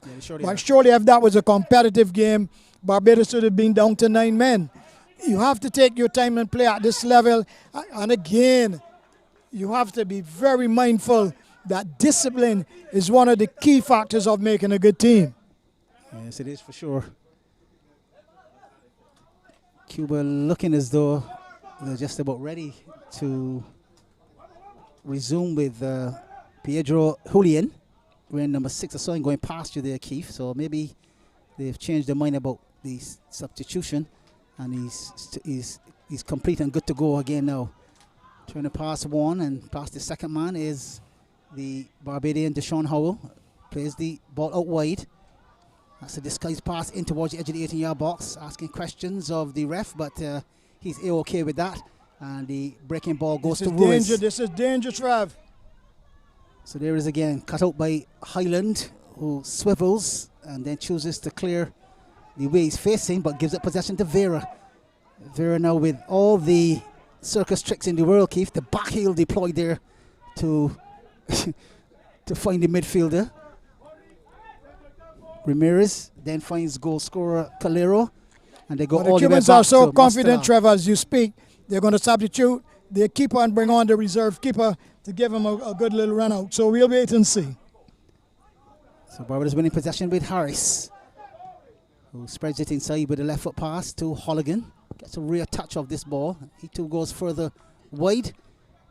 And Barbados with 4 touches on it before they give it away again into Calero. And all the way back to their defense. Settle it down at the back with Sanchez Mostelar. Over to Ruiz, who then spreads it wide left. Rojas. There's so much room on the pitch now, Trev. Even you and I can go and play. Lots of room playing with 10 men. There's the 40-yarder. Chest control is brilliant. But he's offside. That's Cruz Vera. The Cubans about to make a substitution. In fact, number 21, the keeper is coming on. And number 7, he is also coming on. So we'll get those lined up for you. There we go. Mostelar is out of here. And Nelson Barrientos, number 21, is about to get his first piece of action in this 2-match friendly international setup. Exactly by your watch, Trev, how many minutes remain on the clock? 15, 75 minutes gone. 15 minutes plus time added on for stoppages. And a special good night to all of our friends all over the world who are following us. Barbados FU Bajan, unfortunately, 2-0 down to Cuba. Cuba leading 2-0 of both teams look to head into the Nations Cup shortly. Barbados playing Guyana, the 6th in Guyana.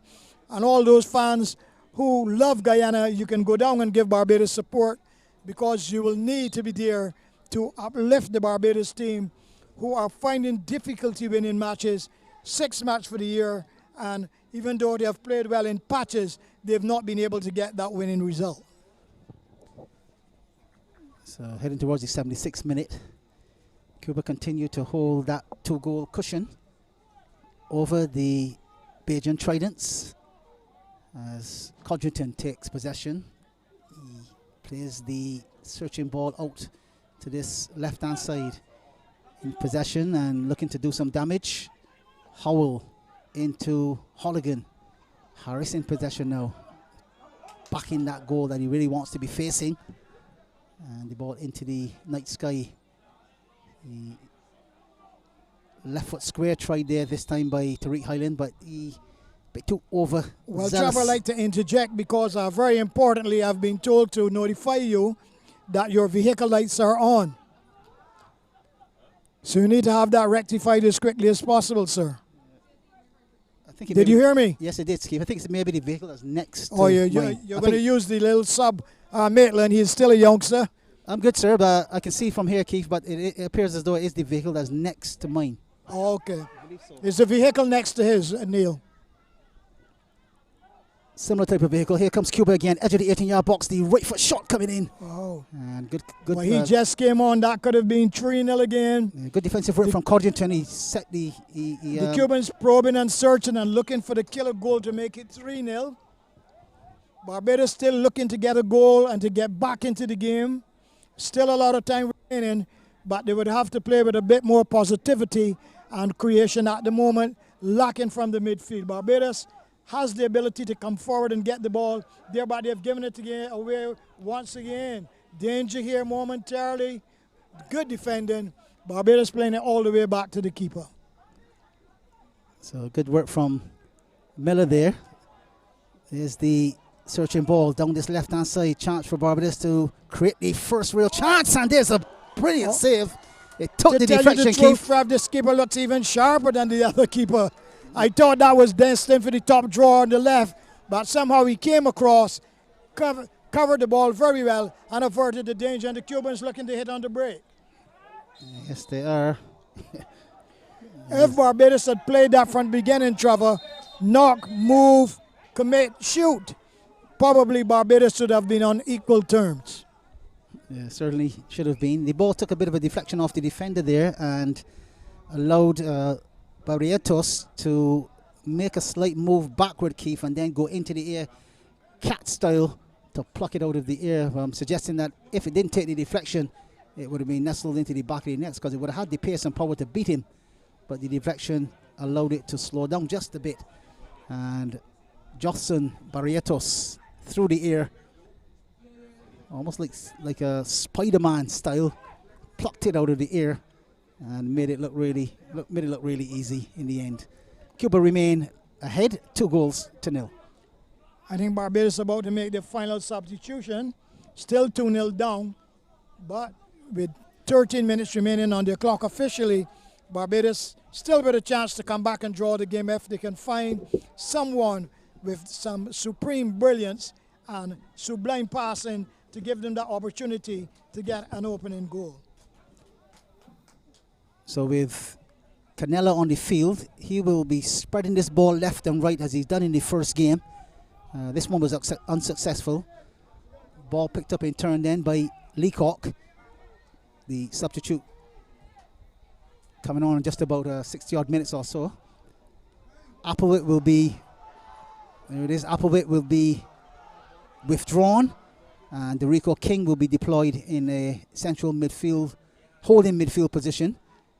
The attempted cross comes off the legs of the defender there and all the way back to Barrientos, who collects Keith and will, I'm sure, kill a little bit more time as he maintains possession of it, and then we'll look to whip this ball up the pitch. Well, the keeper field seems very eccentric and happy, I would say. His movement in the goal has been very good so far. The Cubans have conceded another free kick, and Barbados, as time began to run out, will need really to push forward now, go for broke and try to get a goal. There's no need to sit back. You're 2-0 down. It's a friendly. You need a good record going to Guyana and some confidence, and hopefully someone will come up with some imaginative play, skill, panache and skill, and a goal. At the moment, though, Barbados have given away the ball for the umpteenth time. So there we have it, Derico King coming in on just about 80 minutes. As Barbados continue to juggle, Applewhite off to the showers. And here comes Holligan over to the right-hand side. Derico King with his first touch of the ball, leaves his man for dead, cuts the ball across the 18-yard box. Good cover challenge. There's Holligan with the right foot shot from 18 yards. And he's wide of the mark, Keith, but Barbados getting a lot closer, looking really busy and hungry for something, get something out of this game before they jet off to Georgetown, Guyana in that first of the CONCACAF Championships. That is what Barbados should have been doing in the first half, playing with total positivity, playing here at Wildey, where they know so well. They play here week in, week out, and surely they should have gone in the ascendancy from early, look to get an early goal, settle down, but they were much too defensive, and in the end, they were made to pay just before halftime with Cuba getting 2 good goals. But it's not too late. Barbados will need possession now with Joe Moore Harris going forward. He has lost possession again. He won a free kick just on the halfway line. How many minutes officially remain, Trev? Just about 8 minutes to the 90th minute, Keith, and then time added on for stoppages. So we are in the 82nd minute, and you know we go 90 plus any time added on for stoppage. So just short of 8 minutes for Barbados to get 2. Can they do it? That's the question, Keith. Well, they can't do it that way. They've given away possession again unnecessarily. The passing at times have been pathetic. Yeah, not on the same page at all. Like I said, being a former national coach and captain, I don't want to be critical, but that is exactly what has happened time and time again. Giving away the ball unnecessarily so, when all they need to do is be patient, methodical, cool, classy, play with a little style and flair and panache, and look for that goal. Certainly well said.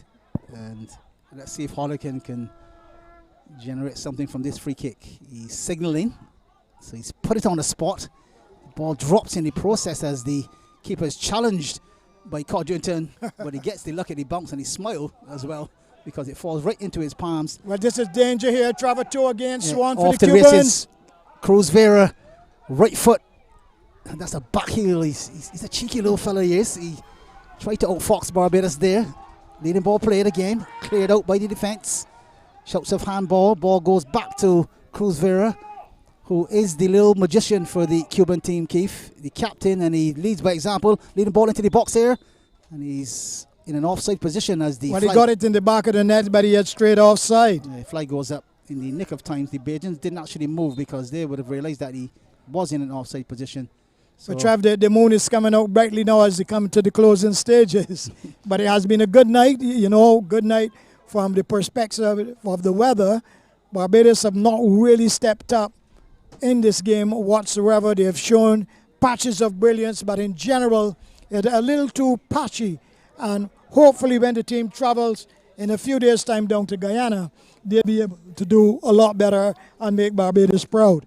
A player has gone down injured. We wait to see. right, in the meantime, Cuba has made a substitution as well, Keith. We see Ibanez wearing 13. Can you pick up the player who is down, Trev? Well, no numbers yet, Keith. Can't pick him from here. As soon as he spins over, we get a look at the shorts. We will see the number, but Could be number 23. He's on the floor still, but Cuba about to hold the sub to see if he's going to be all right. Well, that's the substitution there, Keith. It is Paradela Diaz. Yeah, 23 is coming out, and number 13 is coming on. So the vision is still there, Trev. There you go, yeah. 2020, Keith, even at your age. Yeah, 23, because I remember him from last time. He came on as a late sub with lots of speed. That's it. So we're inside the last 5 minutes of normal time. So Oliveris Ibanez is the man on the field of play now. Lots of speed and skill. So the likes of Ramar Miller and Shane Codrington, watch out. Speedster coming towards you. So just short of, I just said 4.5 minutes to go. Tariq Highland in possession, and Barbados trying to get that all-elusive first goal to create the momentum. Oh, that's good. Easy. That's brilliant catch in there by the keeper. Yeah, He looks a good keeper from what I've seen so far. Yeah, very, very positive. That's another foul by the Cubans. taken quickly by Holligan, coming down this right-hand side as Derico King takes possession. He too tries to play the ball forward quickly. And Barbados in possession. That's the long searching one as well. First touch isn't as good as he would want it to be, and he gives it possession. That's Omani Leacock. Ball down the right-hand side. And we're just about that 3.5, maybe even 4 minutes to go. Cuban certainly look as though they will run out with the 2-0 victory here, Keith. Barbados having a couple of lapses in those final minutes of the first How many half. minutes remain, Trev? Just about 3.5, Keith. That's 3.5, and a Cuban gone down here close to this commentary area. Tariq Highland going into the referee's notebook on 87 minutes. And showed a bit of frustration there, Keith. In a general way, it has been a competitive game, but the last 5 minutes before halftime, the Cubans took the sting out of the Barbados team, and in the second half, Barbados have not really been able to come back and find that all-important equalizer. So one would have to say that on the night, the Cubans at this time are the better team, unless Barbados could really conjure up the magic and get 2 quick goals, which will give Barbados the equalizer. But the Cubans staying back in numbers, despite they have won a free kick deep inside the Barbados half. That was very close to goal number 3. Yes, I think they've done what we call a smash and grab, Keith. They've come, they've seen, and they've conquered within that last 5 minutes of the first half, and they won't be going home unless they maintain. So I think that's the attitude that they have here, and therefore maintaining possession here for them is more important than, let me say, trying to get the third goal. Third goal is always important, but once they have the ball, then Barbados is almost impossible for Barbados to actually score. Unless the Cubans score on themselves. You can put it in the van. So there's the clearance. Into the midfield it goes again. still maintaining possession. Ibanez. Codrington steps in and cuts it out at the back. This is Derico King. Spreads it wide to the right-hand side as Barbados look to prod and probe down that side. There's another ball at the far post. Chance here, but Leacock in an offside position. He's frustrated, but I'm sure of it that the official on that far side is in a perfect position to see that he's straight into an offside position.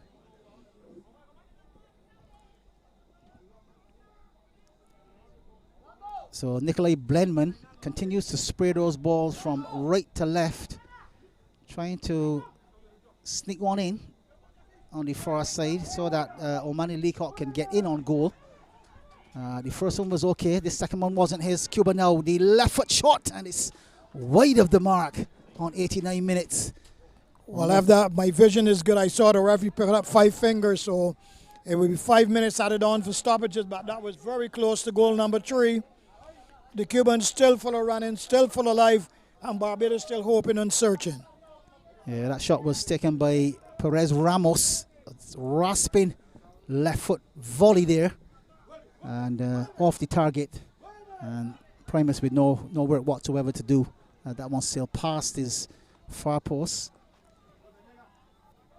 Barbados in possession, and sliding tackle, catching one man, but then the advantage played, and giving up possession rather cheaply there, as that one was played into touch for no real reason whatsoever. I believe it is that Sargent has been clipped in the process.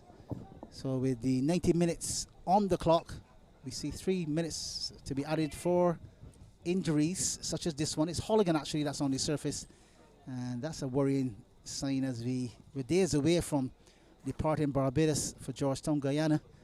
And we would hope that Holligan isn't too badly injured here. He will get some medical attention as she makes her way on now. But it appears to be a leg injury, I believe. Possibly the right leg. He's in quite a bit of pain. And let's hope he'll be A-OK for the Guyana trip as Barbados continue to prepare here at the Barbados Football Association Mr. Trav, do you have any idea if the game would be streamed from Guyana to Barbados?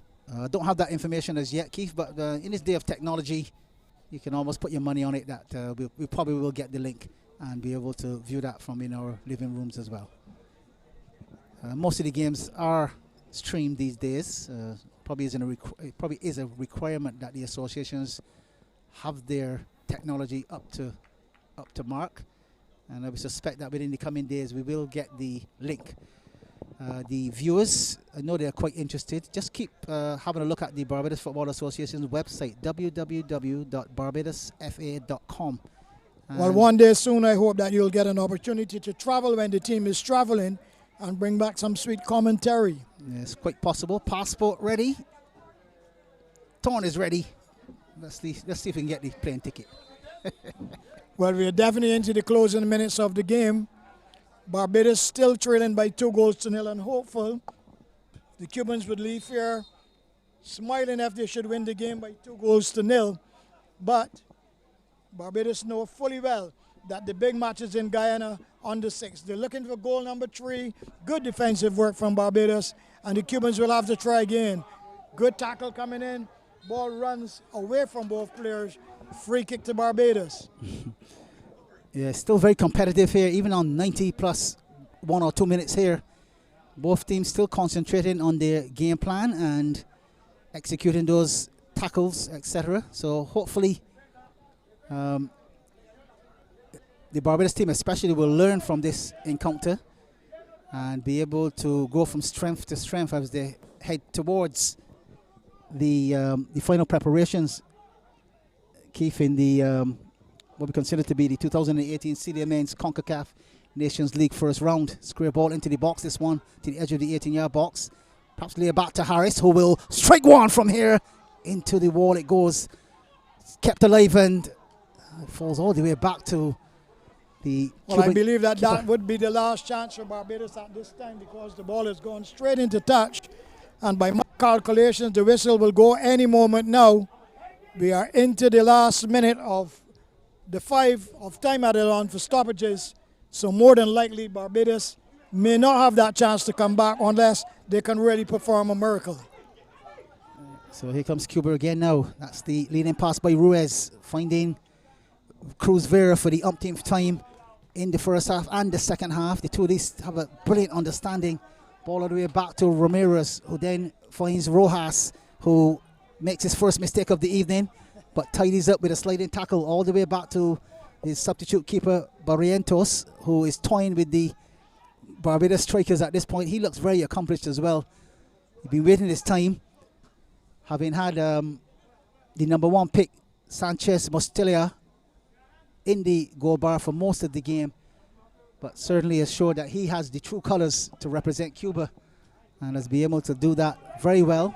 Chest control this time by Vera, taunting and teasing, the audacious flick, and the cover challenge coming in there in the nick of time as well from Nikolai Blenman, who's had a really good outing, having come on late into this matchup. But those are the final whistles in this particular matchup.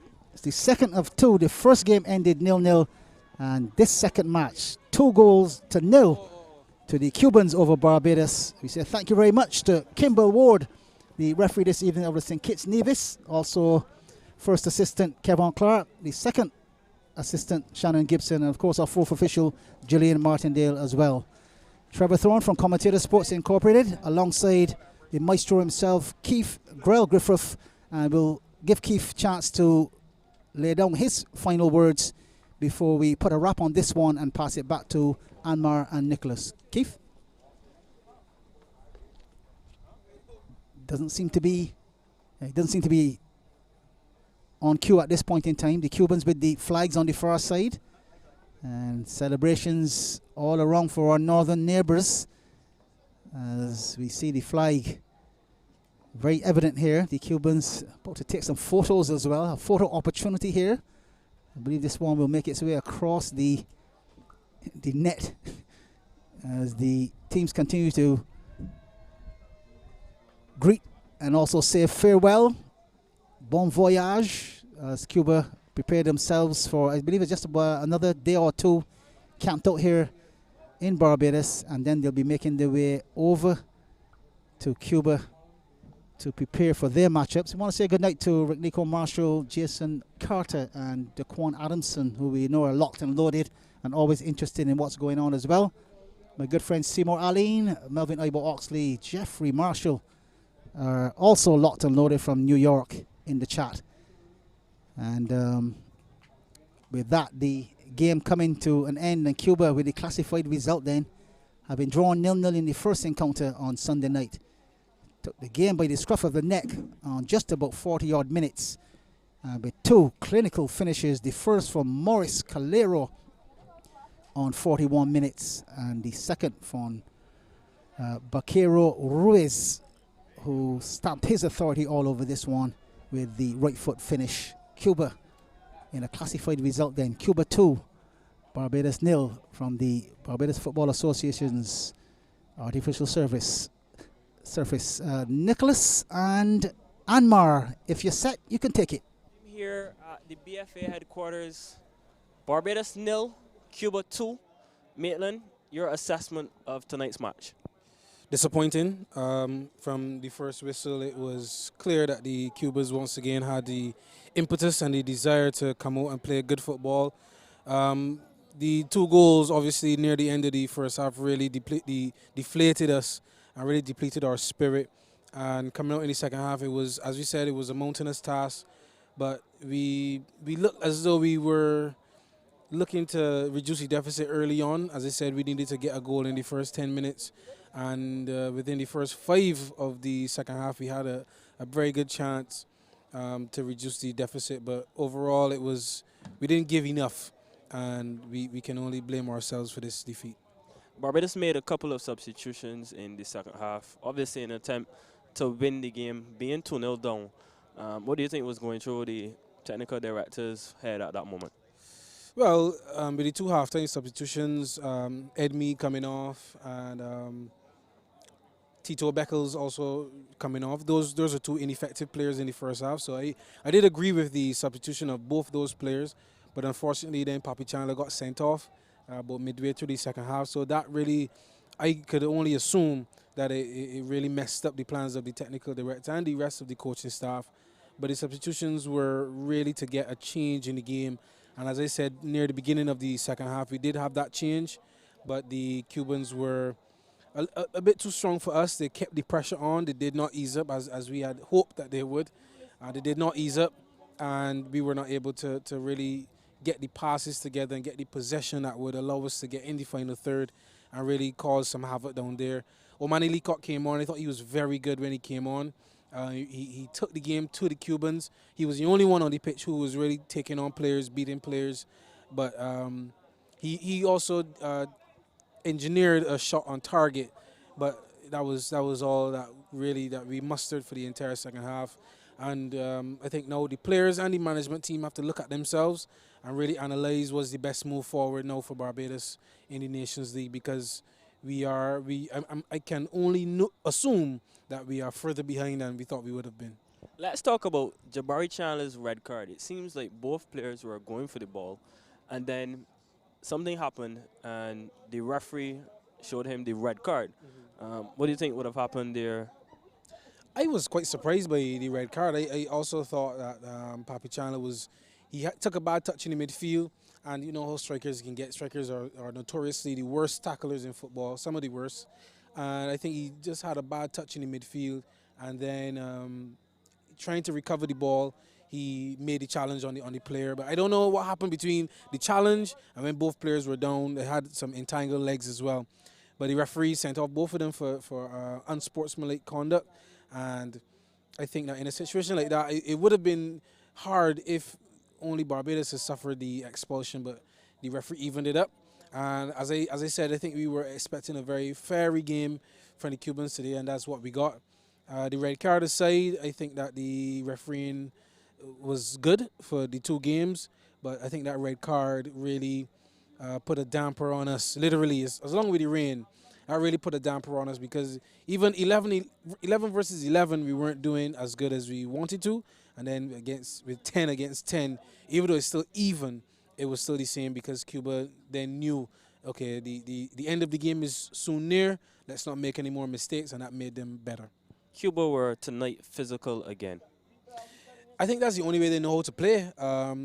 Someone was just commenting to me and saying that the teams from Latin America usually come out with very, very physical approaches to the football. The Cubans, the Venezuelans, the Colombians, the Mexicans, all of them come up with a very physical style of play. So seeing the Cubans play like this was no surprise.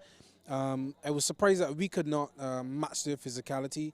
Weeks upon weeks we're here watching the Premier League and seeing the tackles flying, and seeing the strong play that we're accustomed to seeing from our Barbadians. But today, over the course of these last two games, that part of our game has really been missing. And if we are to do well in the Nations League against teams like Nicaragua and El Salvador, then our physical presence must be on top of anything else we do in that game, because those teams play very physical. And so that is probably the biggest lesson that we will learn from these games. I'm glad you mentioned the CONCACAF Nations League. Going back to the drawing board, what do you think Barbados will try to cement and work on as key areas of concern to ensure that we do well in the qualifiers? Well, for me, the key area of concern right now is midfield. And the entire midfield area from Barbados is totally lacking in bodies and lacking in support. I think we have good options for our defense. Codrington, Miller, that would be my first choice pair. You still have Bailey to return, Tariq Highland. We have good players to play at fullback and at centre-back. So I think the defense is good, but I think the midfield, from wingers, attacking midfield, defensive midfield, all over, our midfield really needs some work. We started the game today without two real out-and-out midfielders. Harris had to be brought on in the second half.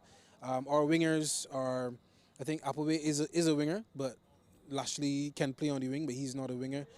Holligan is deployed as the number 10, best player, probably best dribbler on the team. But when he plays number 10, he gets too close to the striker or he's too far away from the striker. He has not really played that number 10 role as well as we would expect him to play. So really from the defensive midfielders, the attacking midfielders, the wingers, we really need to analyze who plays in these positions. If we need to bring in youth, if we need to bring in players who are not in the current squad, we need to bring in somebody, because the midfield is where we're losing games. I saw a situation when we were going forward and we would have needed bodies in the midfield to help us out on the attack, and that was in the first half, and Tito Beckles and Williams were a bit too far behind the play, and that told me everything I need to know about our play. Our midfielders really we need to revamp in the midfield, and that's the main lesson that technical director Mohammed and his staff should really employ for the Nations League. Lastly, we got a glimpse of Nikolai Braffett. Now, he plays in England. What do you make of his minutes on the field tonight? I think he was good. I think he was confident when he came on. He was sure that he could make a change, because when you are substituted on in a situation like this, your team is 2-0 down, you have to believe in yourself that you can come on and make a change. And I think he played like that. As I said, Omani Lika also came on with that same attitude. So coming on to the latter stages, we really did take more risks and go at the Cubans a little more, and those two players were at the forefront of that. Albeit too little too late, but good performance by him, good performance by Leacock near the end of the game. But, you know, we have to start well, not just finish well. Thank you so much, Maitland, for your expert analysis as well. This has been live coverage of the international match, Barbados versus Cuba. Final score here at the BFA headquarters, Cuba 2, Barbados 0.